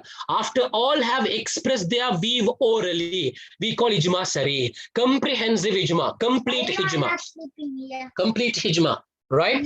And if the majority, for example, out of 100 scholars, 80 people accepted, 80 agreed, we call second option ijma aksariya. We call it ijma aksariya. Guys, remember this, huh? I'm just explaining. Ijma aksariya means majority. But some scholars have expressed the idea. Some scholars kept silent. So their silent indicates their agreement. Maunam sambandham, they call it, right? So silent indicates if they have a different opinion, they have to disclose it. They have to explain it. That is, we call ijma sukuti. In O level, you have only 3 types of ijma. The murakkab will be A level, right? So remember, there are 3 types of ijma. Ijma sarih, all the scholars except on one opinion. Ijma aksariya, second, majority of the scholars agreed.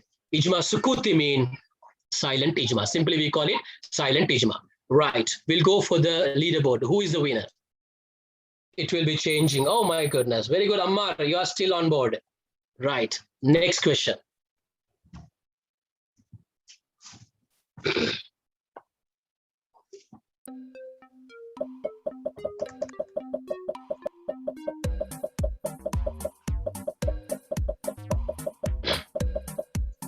Yes.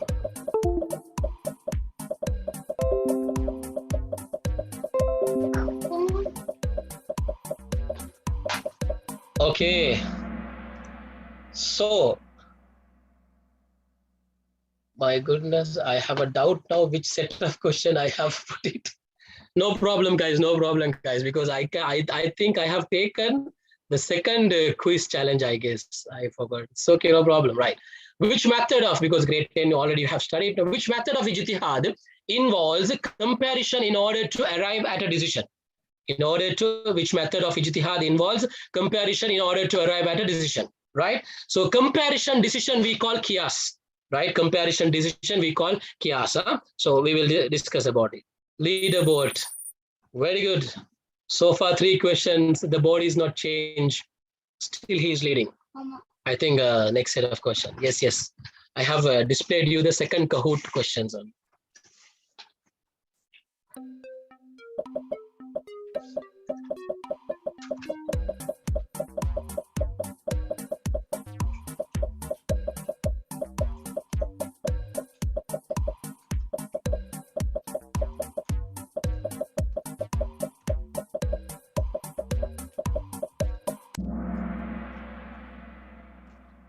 Right. So in qiyas, so we must understand, for example, now we are going to learn set of these things. So it's like a pre-testing for you all. Huh? In qiyas, what is the Arabic term used to denote the new problem for which the solution is about to be sought? The qiyas, there are 4 areas, the qiyas, there are 4 areas, 4 arkans we call, 4 pillars we call it. Number 1 is al-asl, number 2 is al-hukum, and fara'u al-illat. what is al-asl mean? So using this question, I explain the points. Huh? Al-asl mean basic problem which is already addressed in the Quran and Sunnah. It is already addressed in the Quran and Sunnah. And the fara'u mean, we will discuss in detail. Huh? Al-fara'u mean is the modern problem or a new problem which we have to address the problem, which we have to find the solution. And illat is the reason we are finding the common feature in asl and fara', which is already given in the Quran and Sunnah and which is not given in the Quran and Sunnah, the new problem. We find the illat. And finally, we give the solution, that is we call ruling, Arabic terms we call hukum, right? And almost majority, 77 students have answered the question, right? Who is the winner? Leaderboard has rapidly changed. It's a great change, Jalal Wahab. Okay, we'll go to the next question.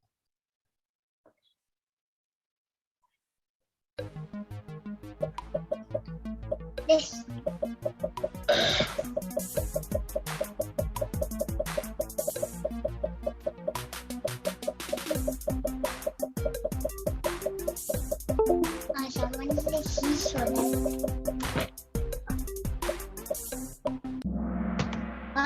Right. So there are three types of ijma. Just now I told ijma aksariya, ijma sarih, ijma sukuti. So this is ijma sukuti. So the last question is done.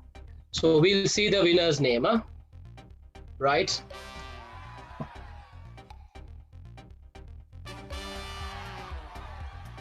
Oh, Jalal, he has gone to the second. Who is the winner? The final change. Right.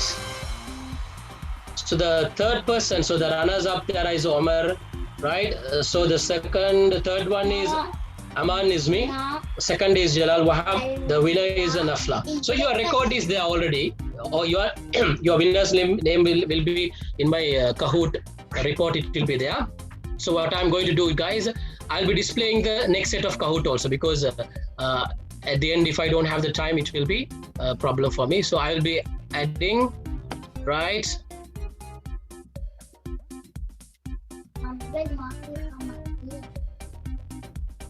Students, when you are entering your right, name, guys. Get ready for the next one. Huh?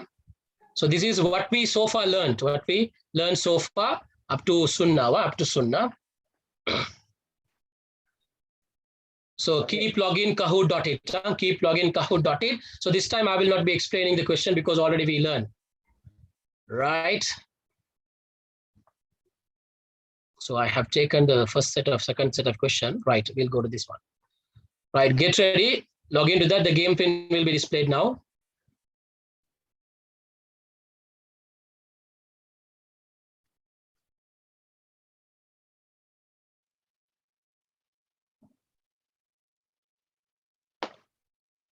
Right. So the game pin will be displayed. So I will give you maximum 2 minutes. Huh? Students, enter your name with your put school. your full name better. Huh? Name, if you possible, in short form, you put your school. Because we have to track you, no? We have to track your name and the things because the winner.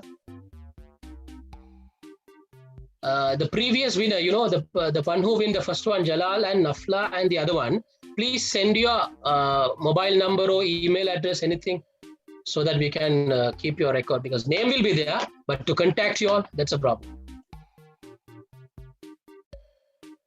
Yeah, the winners, the three winners, you know, the three winners, just give your name in the chat box, you put it, your WhatsApp number, your name, school.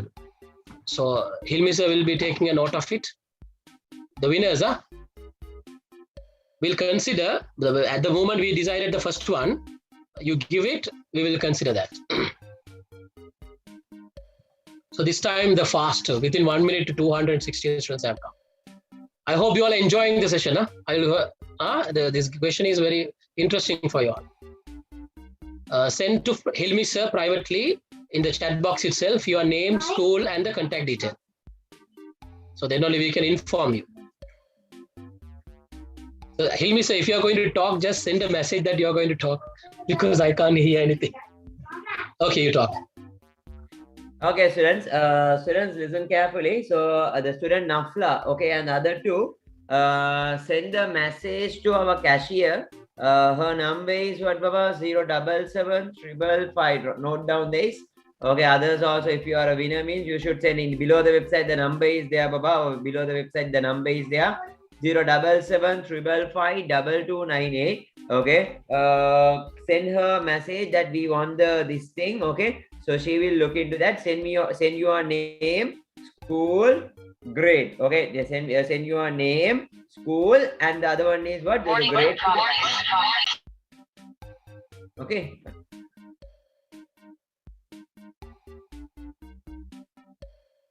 The link is kahoot.it. Kahoot, here you can see Kahoot, KAHOOT.it. That is the link. Enter your full name with your schools, Baba. Enter your full name. Otherwise, you won't be able to get the word, Baba. The prizes also. One student has put a number. Okay, Aris is very sorry about that. Okay, you won't. Even if you win, you won't get the prizes. Enter your full name with your school, Baba. It's better. Okay, enter your full name with your school.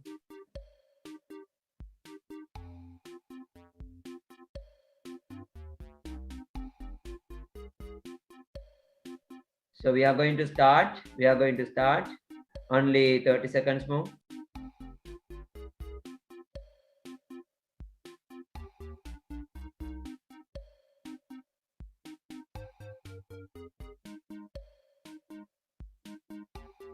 Don't leave now. Okay, we are going to start now.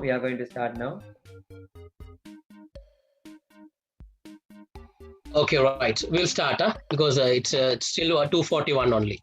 Right. Go ahead. So what we learned so far? Right.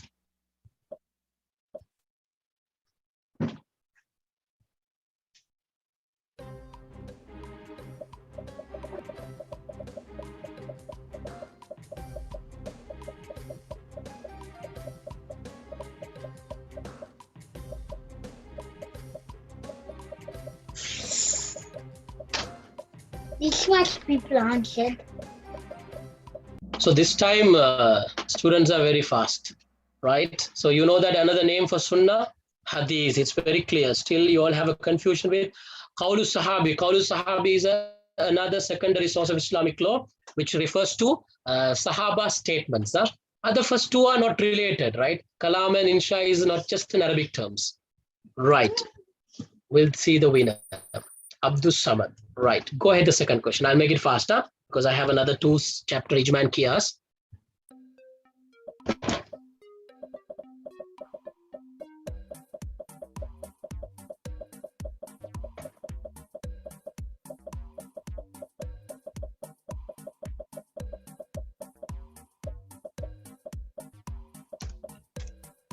How to do like this?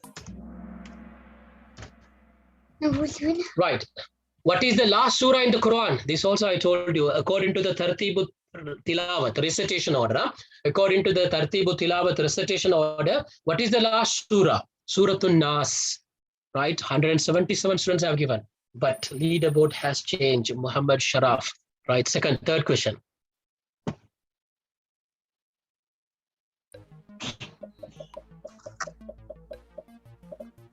Who are called Ravi? But this is, I didn't explain you. This is just a common idea. We'll see who will be answering this.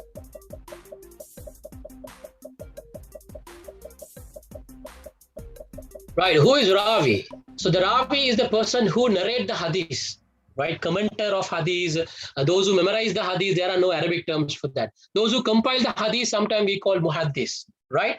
But those who narrate the hadith, we call Ravi. Reporters, we call Ravi. Right, let's check the leaderboard. Right, it's changed. So now at the moment, Aisha is the winner. Now the last 2 questions.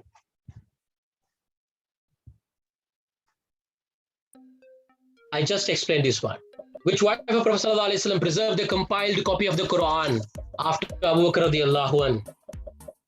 Okay.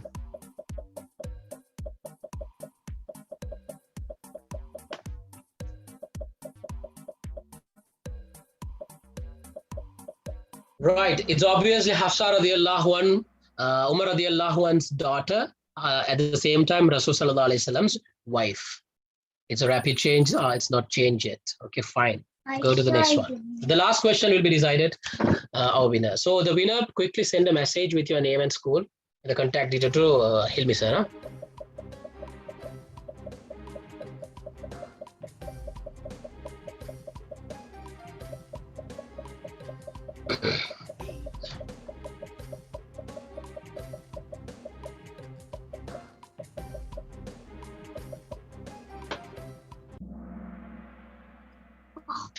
Right. How do you call the hadith which Prophet ﷺ started as Allah says? You know, this is, you have studied in your grade 9, but it's not in the grade 10 and 11. So such questions are there in your papers. Past paper question they would be asking. That if a hadith started as Prophet ﷺ said, we call hadith nabawi, right? Now I told you hadith qawli, hadith fi'ali, hadith takriri. Hadith qawli mean Rasulullah's statement. Hadith fi'ali mean Rasulullah's actions. Hadith takriri mean Rasulullah's approval. So what is hadith qudsi? That is only different one. So you know, since you know these three meaning, so the fourth one will be the option. There's hadith qudsi is the option. Correct answer. Let's see the winner. Right, third one, M Salam. Fourth, Afham Razman. The winner may be the same person, Aisha. Okay, congrats. Barakallahu fikum, right? So the runners-up are here, Asla and Sarah. So the winner, just send your detail, your school name and your name and the contact detail to, in the chat box, you can send it to Hilmi sir, right? He'll be taking the record of it. Okay, fine. Now how to do like this? I will teach you. How to do like Kahoot? Aisha and other two, send me your details to our cashier Puta. Okay. You in a while, I'll be sharing the PDF document. So we'll go to that Prophet Sallallahu Alaihi Wasallam Sunnah, preservation of Sunnah. So Rasul Sallallahu Alaihi Wasallam period. Don't leave, guys, because there is another Google sheet I'll be sending. Yes, send it to Hilmi sir. Hilmi sir, you are sending to me. Send it to host Hilmi sir. Okay, right. Preservation of Sunnah. Rasul Sallallahu Alaihi Wasallam period, how Sunnah is preserved? Rasulullah's period, Sunnah is not compiled. Remember that one. Rasulullah's period also, Sunnah is not preserved. And guys, don't leave. There is another Google sheet I'll be sharing, 20 MCQ. I can track the highest one, right? So don't leave. I'll be sending you, within the end of the lesson, I'll be sending the PDF document after this set of secondary Ijma and Qiyas. That's all. After this, it's over. Another one more slide. Right, I hope you will be staying with me. Prophet Sallallahu Alaihi Wasallam period, how Sunnah was protected. Number one, hadith memorized by Sahabas. It was memorized by Rasul Sallallahu Alaihi Wasallam's companions. Example, you see highest number of hadiths memorized by Abu Hurairah radiallahu anh. Highest number of hadiths among the women, Aisha radiallahu anh. So they will be asking this one for 2 marks or a 3 marks question. And it was written, Rasulullah given special permission for some Sahabas. Example, Abu Shah radiallahu anh and Anas radiallahu anh were given special permission to by Rasul Sallallahu Alaihi Wasallam to compile the Sunnah. Compile in the sense to write it down. But they didn't write whatever Rasulullah said. Only few things only they wrote it. And through acting upon it, that means Rasul Sallallahu Alaihi Wasallam, Sunnah was practiced by Sahabas. Sunnat fasting. Rasulullah recommended and Sahabas practice it. So through the practice and Sunnah was protected. It was passed to the next generation of Rasul Sahabas. And next generation is Tabi'in, Tabaut Tabi'ins and the following generation.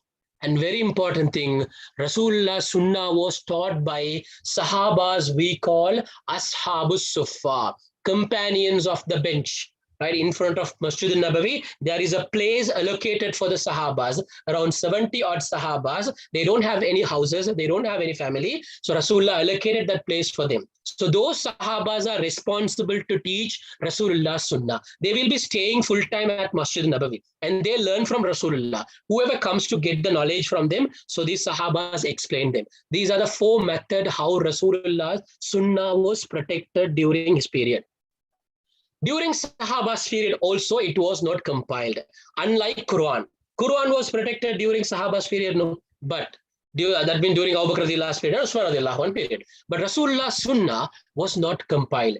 The same way it was memorized, Sahabas keep on memorizing and they write it. No problem. They wrote it and they presented the hadith they knew with the proof. For example, if Abu Hurairah radiallahu anh got the hadith from Rasulullah and he used to tell another person as Rasulullah said.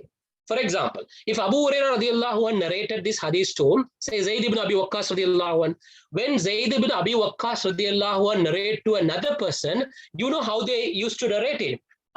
They would say, this is Rasulullah's statement. Rasulullah informed to Abu Hurairah.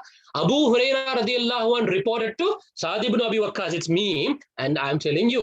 And that person, say for example, if he's a tabi'in, say for example, tabi'in, one of the person called Sayyid ibn Musayyib. And when Sayyid ibn Musayyib given to the fourth person, he will tell all the narrators.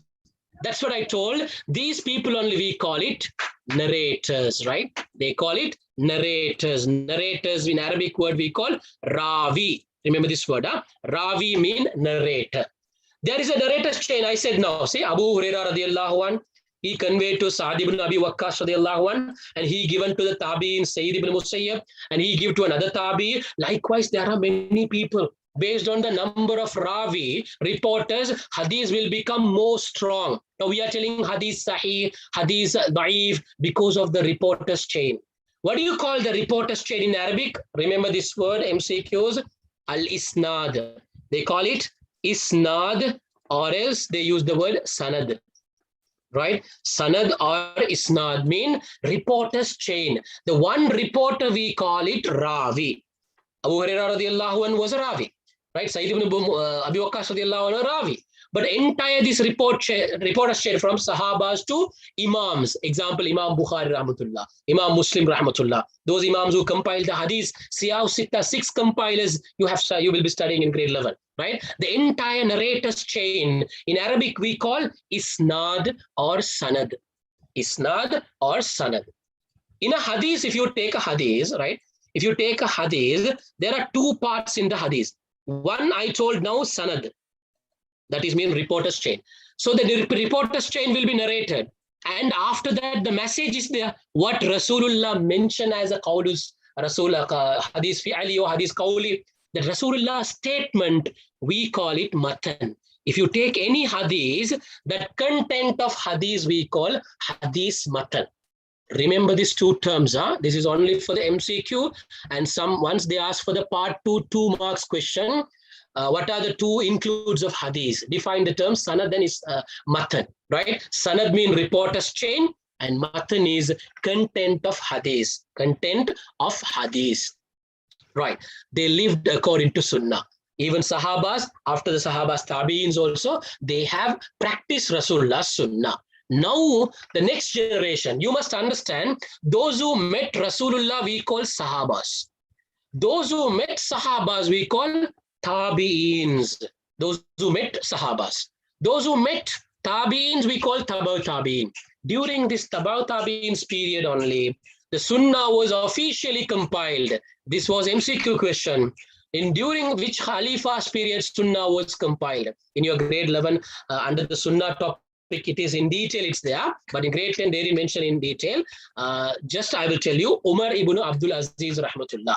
Right? Umar ibn Abdul Aziz rahmatullah. During Umayyah Khilafat, Umar ibn Abdul Aziz rahmatullah, we called it as a second Umar, because he is Umar radiallahu anhu's great grandson, and he practiced as it is Khulafa al-Rashidin, right? Umayyah Khalifa, under his leadership, he appointed an Imam called Imam Zuhri rahmatullah. You know, this topic, what I'm telling is grade 11.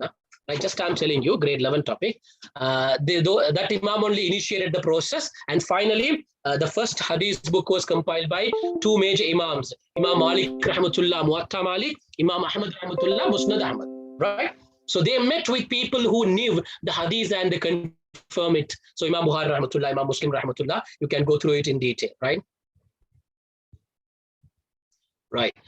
And they researched thoroughly to separate false hadith from the authentic hadith, because during Tabaw Tabi'in period, number of enemies were created, because Islam became as an empire and the civilization. And they understood we can't beat Muslim in the battlefield. We have to divert the people based on the concept. So they strongly believe what Rasulullah's Sunnah. What if we alter it? So they created hadith. Those hadiths, what do you call?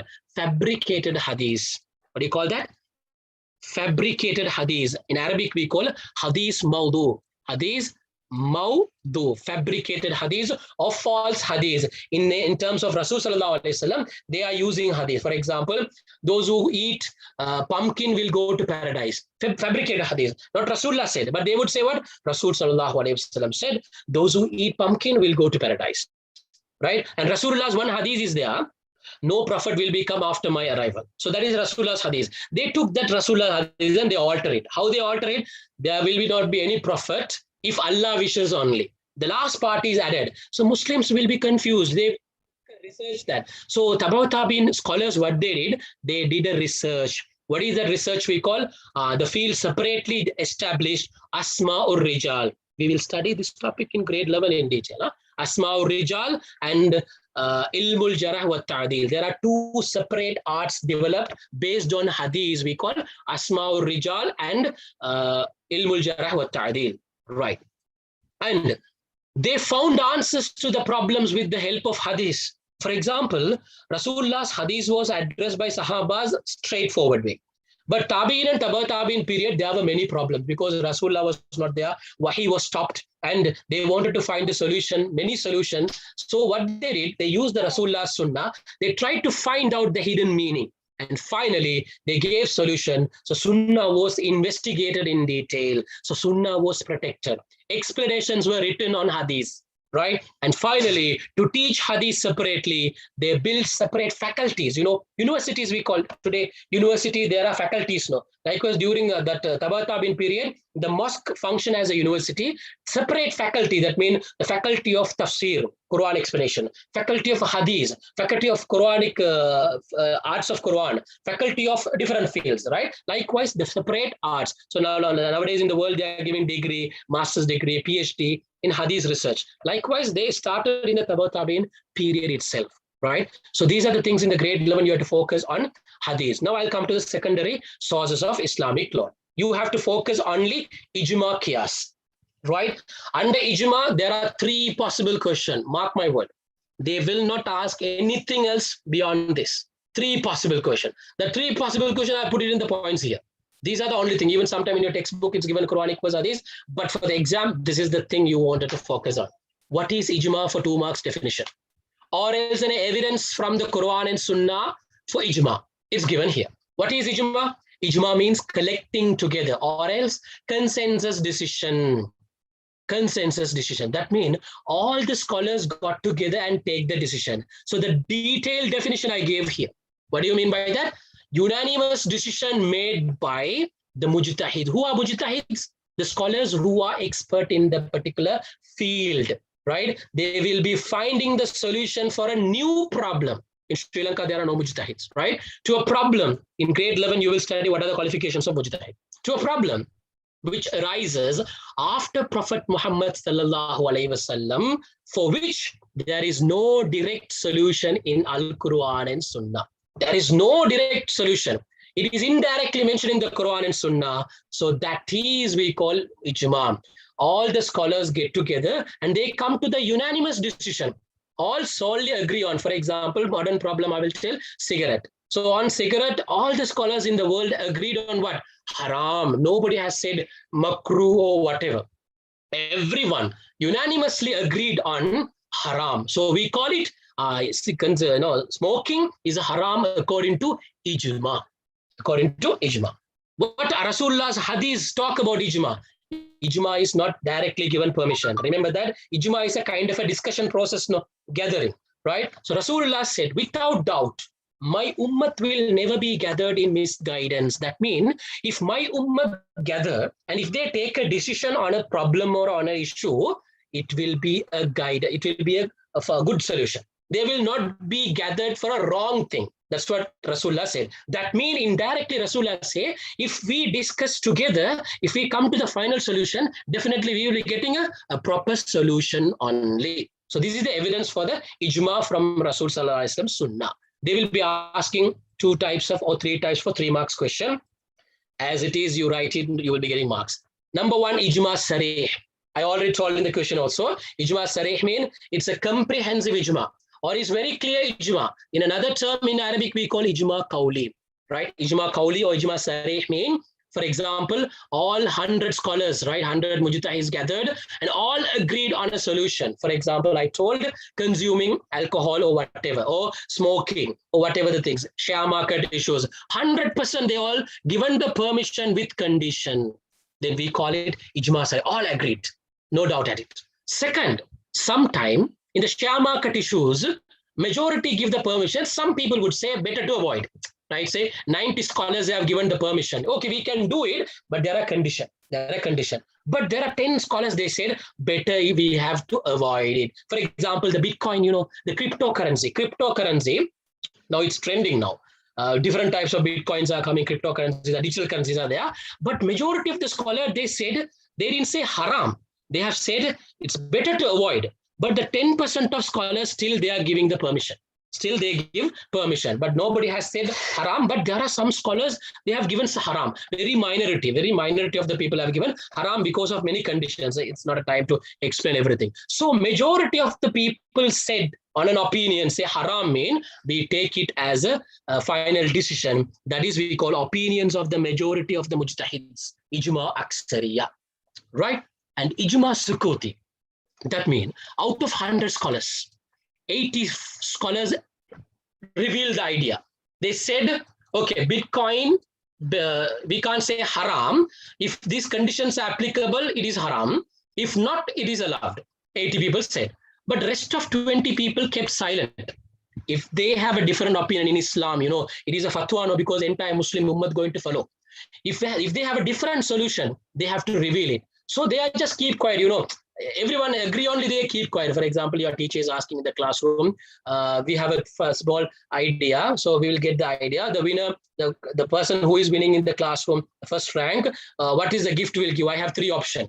So majority's option, she will take some time, right? So likewise, majority's option, we take it as a final solution. But there are about 80% of people raise the hand. Balance, they didn't raise the hand for any option. What do you mean by that? They are okay with everything. They are okay with any option. That is, we call silent ijma sukuti, because we call it the silent indicate their agreement, right? Based on that, we establish the Sharia law.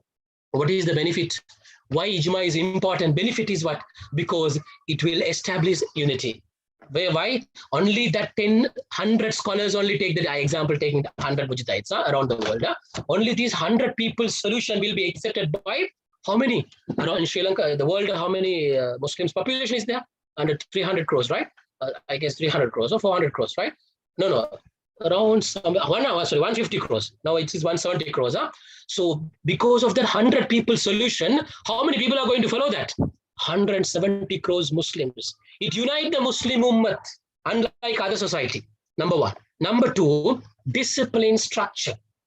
See that Bitcoin problem. If the Bitcoin problem comes, are we discussing and get the solution? You Muslims in the rural, for example, in Colombo, in Miranda Street or somewhere, will they discuss and take the solution? Where they approach Jamiatul Ulama. So Jamiatul Ulama will request Malaysian someone or Majmu' al-Fiqh Ulams, the world, there are recognized people are there, they will get the solution. There is a structured discipline in Muslim ummah to get the solution. That is, we call what? Ijma. We don't fight, we don't get any upset, anything. We don't get the tense situation. We'll inform them, they give the solution, we listen to them. Because Allah said, listen to their leaders. If the leaders make mistake, they take a decision, their own desires, Allah will punish on the day of judgment. We don't want to worry about that. In Sri Lanka, Jamiatul Ulama is giving the leadership. If they make mistake, just we have to listen only. We have to listen. If they make a wrong decision based on their personal issues, Allah will punish them. Allah will not punish us because we listen. Because obeying the leader is a farl. Obeying the leader is a farl. The last one, leading a life with a mutual understanding and assistance. Right? So now, for example, if you have a problem in the Bitcoin, if you're going to invest in the Bitcoin, you can find a solution fatwas from the number of websites in the different Islamic organization. Once you get to understand, you will be following it. You will not fight, you will not argue, you don't criticize. We have a mutual understanding. If they agreed, we will follow that. Right? These are the major 3 benefits of ijma. Right? Now I'll come to the qiyas. The qiyas is the process, it's a comparison. We are comparing a solution, modern problem, with already given solution in the Quran or Sunnah. Remember that already there is a solution given in the Quran. And the new problem comes. We take these 2 and compare and give the solution. We are going to, that means there should be a common feature in both. With the example, you will understand. With the example, you will understand. In a direct meaning, it means comparing or analogy. What do you mean by that? It comparing and analogy. Right? In Islamic terminology, qiyas refers to finding a solution to a problem, comparing with the problem. The problem is where? Already in the Quran and Sunnah, for which there is already a solution in the Islam. Al-Quran already addressed that problem. Al-Quran said it's haram. So there is a similar problem arise now, and we compare it to the previous problem. And right, Al-Quran said this one haram mean the same like the modern problem is there. So we'll give the modern problem also haram. Likewise, I will give the example during Rasulullah's period. Actually, Rasulullah's period mean, Rasulullah's period. The incident where the Prophet ﷺ compared to the Lord. So one woman came to Rasulullah and asked, Ya Rasulullah, my father had an intention to perform a Hajj. But before he implement the Hajj, perform a Hajj, he passed away. Can I perform on behalf of my father? Can I? Then Rasulullah said, this is the comparison Rasulullah did. Rasulullah asked her, if your father has a loan barrier, right? Your father wanted to give a loan to someone, have taken a loan, now he has to pay the loan. If your father died without settling the loan, whose responsibility? Then she said, it's my responsibility, Ya Rasulullah. If father didn't pay his loan barrier, now I want to pay that one. So Rasul Sallallahu Alaihi Wasallam compared that loan with loan to Allah. Then Rasulullah said, that is a loan between man to man. Now this is your father had a loan with Allah because he had an intention, niyat, right? It's a nazar we call intention. Niyat is there. I want to perform a Hajj. If he didn't do that, if he couldn't be able to do that, who should do that? You have to perform on behalf of your father, because even if you want to settle the loan to the man, you have to settle the loan to Allah, because your father has to pay that loan off, right? So that's what you have to do. That Rasulullah compared it. Another occasion, the way how Abu Bakr was selected as a Khalifa. Listen to this. After Rasulullah Sallallahu Alaihi Wasallam, how Abu Bakr was selected. When they were discussing in the Saqifa Bani Sa'id, in the history you will study, there is a garden in front of Masjid al-Nabawi where Abu Bakr was elected as a Khalifa, right? So there are many opinions were given. Umar radiallahu anh gave a justification. He compared a situation. What he said, he said, Abu Bakr radiallahu anh should be the ideal leader because Rasulullah indirectly given a hint. Rasulullah gave an indirect hint. What is that hint? When Rasulullah was sick, Rasulullah's last Sakrat situation, Rasulullah was sick. Even Rasulullah was sick, Rasulullah came to mosque, right, with the help of the people. At that time, a leader of the society, Khalifa only should conduct the Jummah prayers, conduct the 5-time prayers. So Rasulullah only used to conduct the prayers. And when Rasulullah was sick, Rasulullah couldn't be able to conduct the prayers. Then Rasulullah appointed whom as Imam to conduct? Abu Bakr radiallahu anhu. That means Rasulullah given an indirect hint to us. Next to Rasul Sallallahu Alaihi Wasallam, who has the suitable quality to become a leader? Abu Bakr radiallahu anhu. Whose comparison? Umar radiallahu anhu's comparison. But they didn't say this is a qiyas. But later, the scholars, they understood this is the process of qiyas. So Rasulullah did that one in Rasulullah's time. Now, after death of Rasulullah, he is comparing the situation. So Rasulullah appointed Abu Bakr radiallahu anhu to lead the prayer. That means he is a suitable person to lead. Now Rasulullah is not away. Rasulullah is dead. The next suitable person to become a leader is Abu Bakr radiallahu anhu. They agreed and became a Khalifa. So these are the two examples. I explain in detail for your understanding. You just remember these two examples for the qiyas and you can write it. Okay, right. Arkanul qiyas. If you want to take the solution based on qiyas, there are 4 arkans, 4 basics are there. Number 1, al-asl, right? Number 1, al-asl, already resolved problem. Example I gave, right? Al-khamr, it's a liquor made out of dates. In Quran, it's mentioned already. Al-Quran has already mentioned this. Al-khamr is haram. What is al-khamr? During Jahiliyyah period, they are making liquor using the dates and grapes, right? Grapes, not grabs, grapes. It will be taking some more time and after that it will become an intoxicate. Now, already the Quran already said that is prohibited. So in Quran, only one type of liquor is mentioned. What is it? Al-khamr. That is haram. So resolved problem in the Quran, we call al-asl. What is the modern problem? Al-fara'u we call modern problem or a new problem. which is unsolved problem, which is unsolved. I would just put vodka, right? It's the latest one, or whatever the new types of alcohols you can take, brandy, whiskey, scotch, everything. So those are not mentioned in the Quran. Those are not mentioned in the Quran. Now we are going to compare it.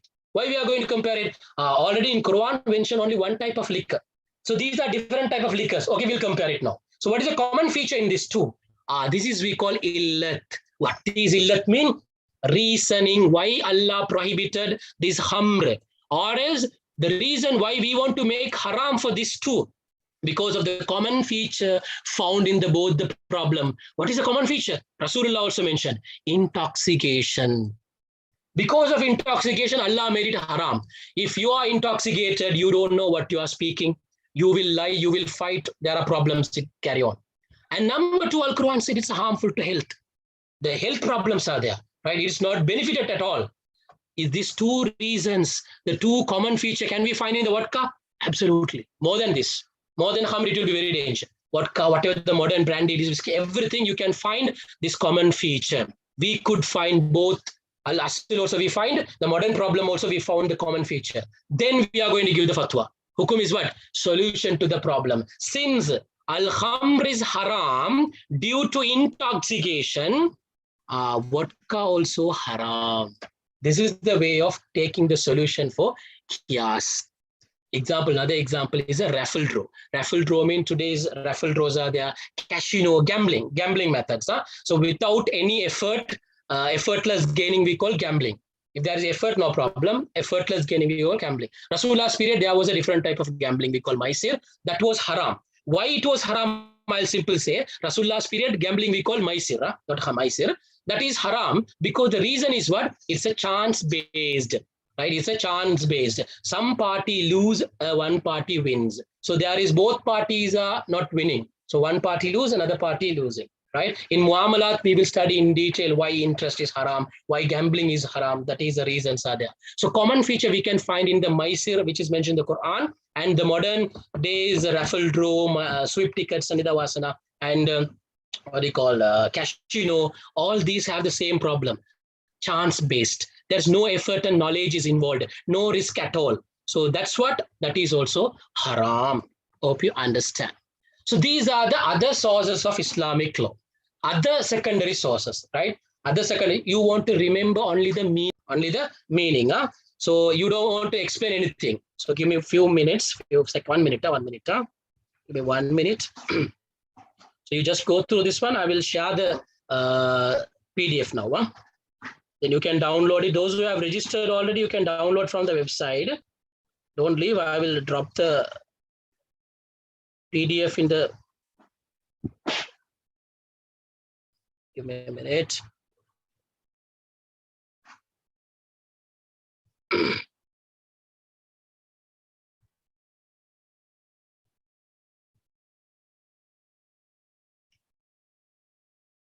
Okay, wait.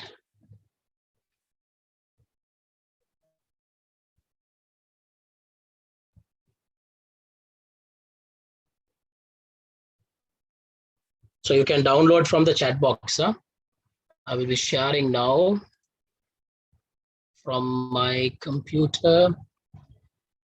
Give me a few minutes, it will be okay now.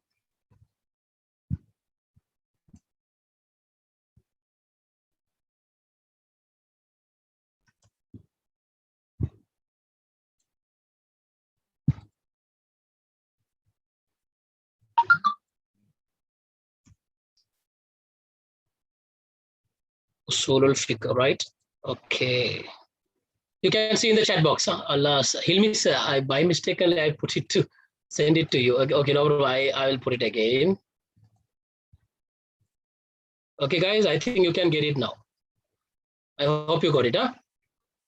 So in the chat box, I put the PDF document. You can download it. Those who want, even those who are not registered also can go and just reserve your slot. Reserve your slot 10. No, you see that now I have sent it, no? Yeah, sir, we got it. Students, those who got the PDF, don't send any messages. I didn't finish it. Wait, I will drop it again. No, you can see. I don't know whether you have to upgrade if there is any problem, but I have sent it.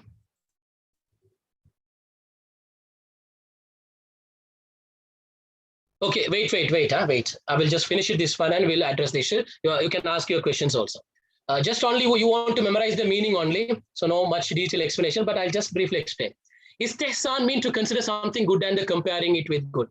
That means this is the example, Quran was compiled during Abu Bakr radiallahu anhu's period, Umar radiallahu anh suggested, this is we call istihsan. He wanted the next generation want to get that. So to consider something good for the ummah, to consider something for the good, and that's the reason it was compiled. Istislah or maslaha mursala. Maslaha mursala also, it's like similar to istihsan, the law regarding public interest, right? But very important thing, if it is haram, we can't take it. If it is good for the society, we have to do that. You just write the meaning, only the meaning only needed.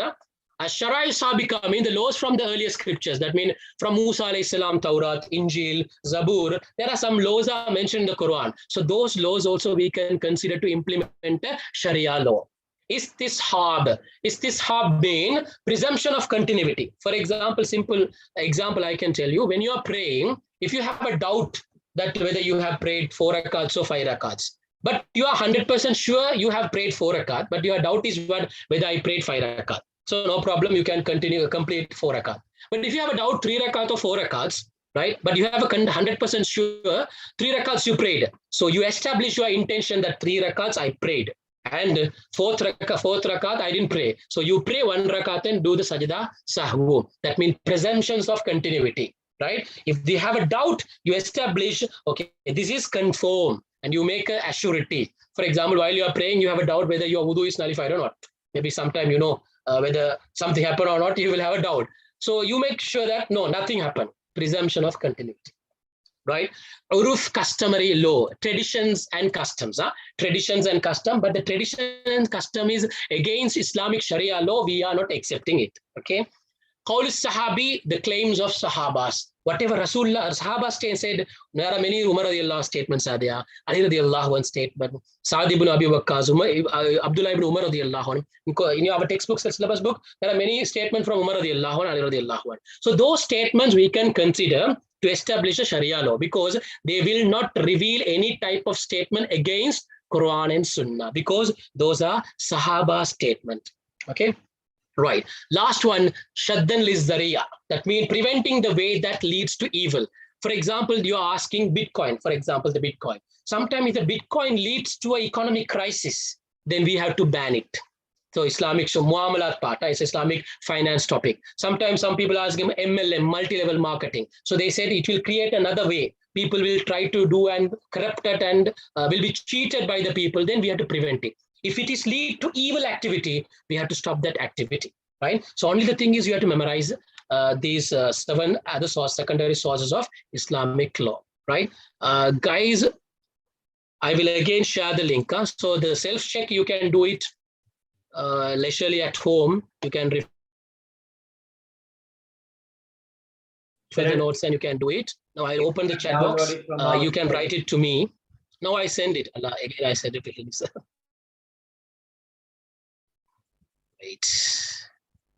Now students, you can get it, right? You can get this one.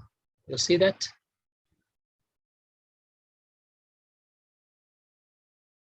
And I'm sharing you the Google Sheet also. That is an online test for you. It's an online test. You can self-test. You can do it and submit. You will get the marks at the end. You can test yourself. Everyone, see that? It's there. Google Sheet.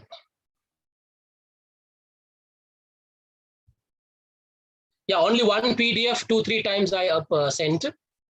There's a Google form is there. See that HTTP forms GLE, right? You just click it. There are 20 MCQs are there. Once you finish it, you submit, you will get the marks. 20 out of 20 or what is your score, right? Don't forget, that is your self-evaluation. So because all these we are doing in our classes, we do in our classes, and probably this month we are going to start our history part, I guess. So if you have any questions, you can ask me. I will be replying.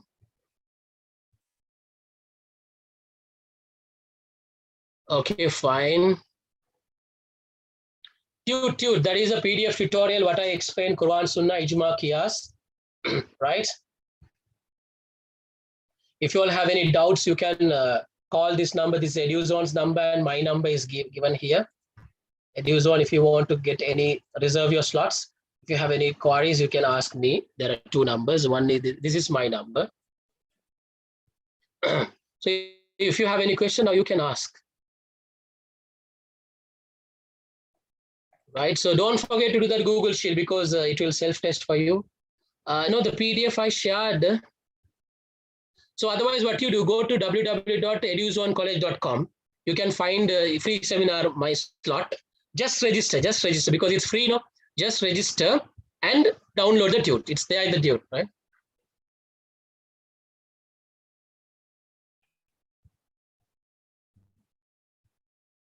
Right, so this is a month of June, our lessons, it's a history. So those who are joining our lessons, don't worry, I can only provide previous PDF tutorials. All my 3 units, tutes will be provided. Those who are joining hereafter continuously, you can get the things.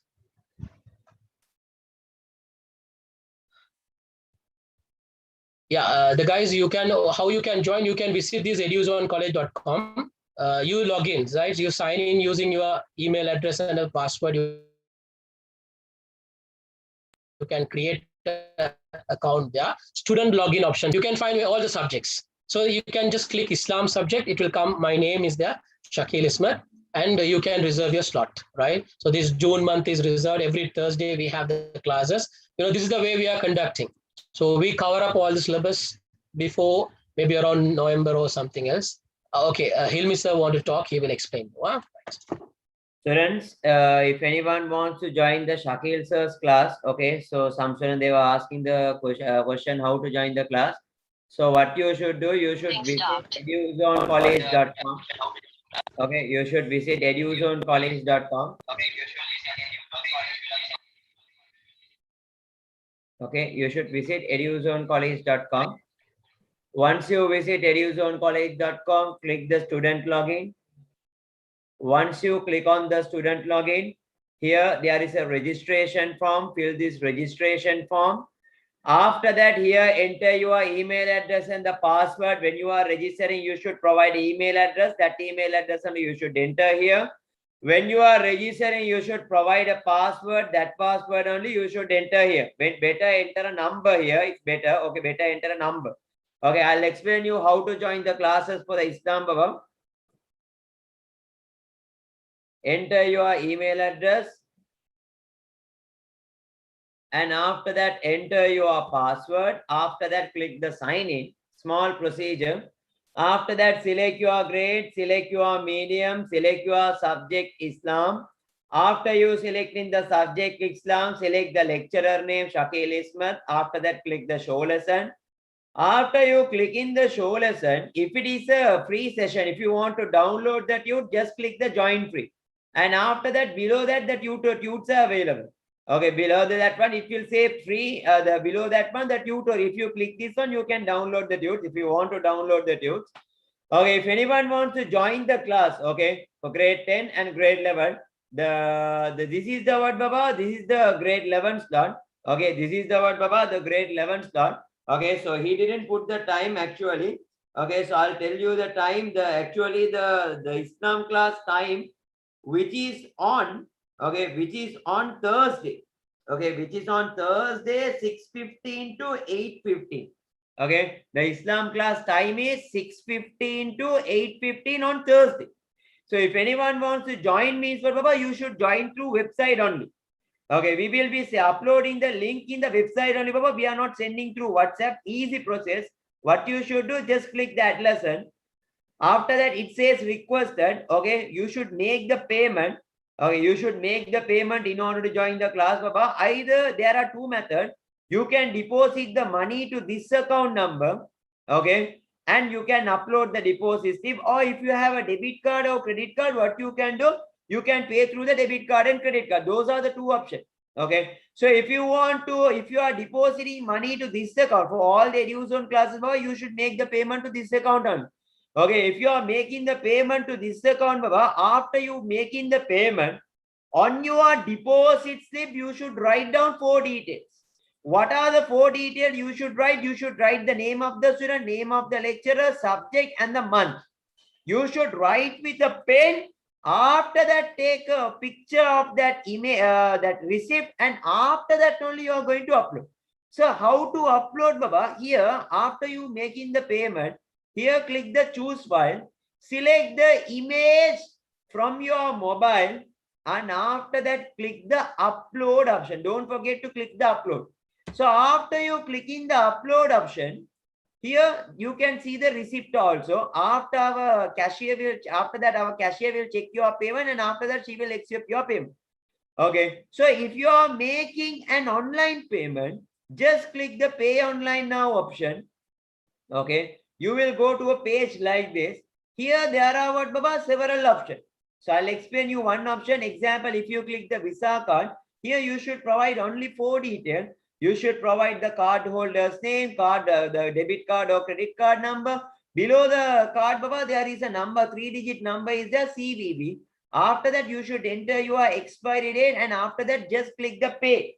Just click the what, Baba, pay. Then and there you are. Okay. After you clicking the pay, you will get a verification code to your number, your phone number. So you should, that is we call as what, OTP. You should enter that OTP. Okay, you should enter that what, Baba, OTP in your mobile phone. After that, again click the pay. Then and there your payment will be what, Baba, activated. After your payment is activated, the requested will be converted into what, Baba, paid. It won't show requested, it will say as paid. After it is converting as a paid, below this next session, you will get a link like this. This is our Zoom link. So if anyone wants to join the Zoom classes, you should just click on this. You should just click on this. Okay, so the after it will convert it as a paid only, Baba, you will get the Zoom link. After you making the payment only, you will get a Zoom link like this. You won't get any WhatsApp messages, but Baba, as a Zoom link. So if anyone wants to what, Baba, join the class, you should make the payment. And after that, after making the payment, you will get the Zoom link. Once you click this one, you can join the what, Baba, the Zoom classes. Okay, this is the method of downloading the tunes and joining the free seminar as well as the classes. Okay, this is the thing, Baba.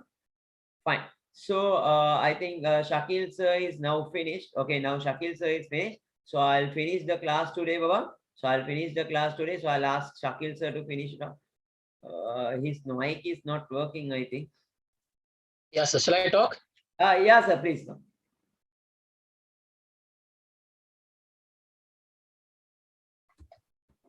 Okay, right, sir. Thank you.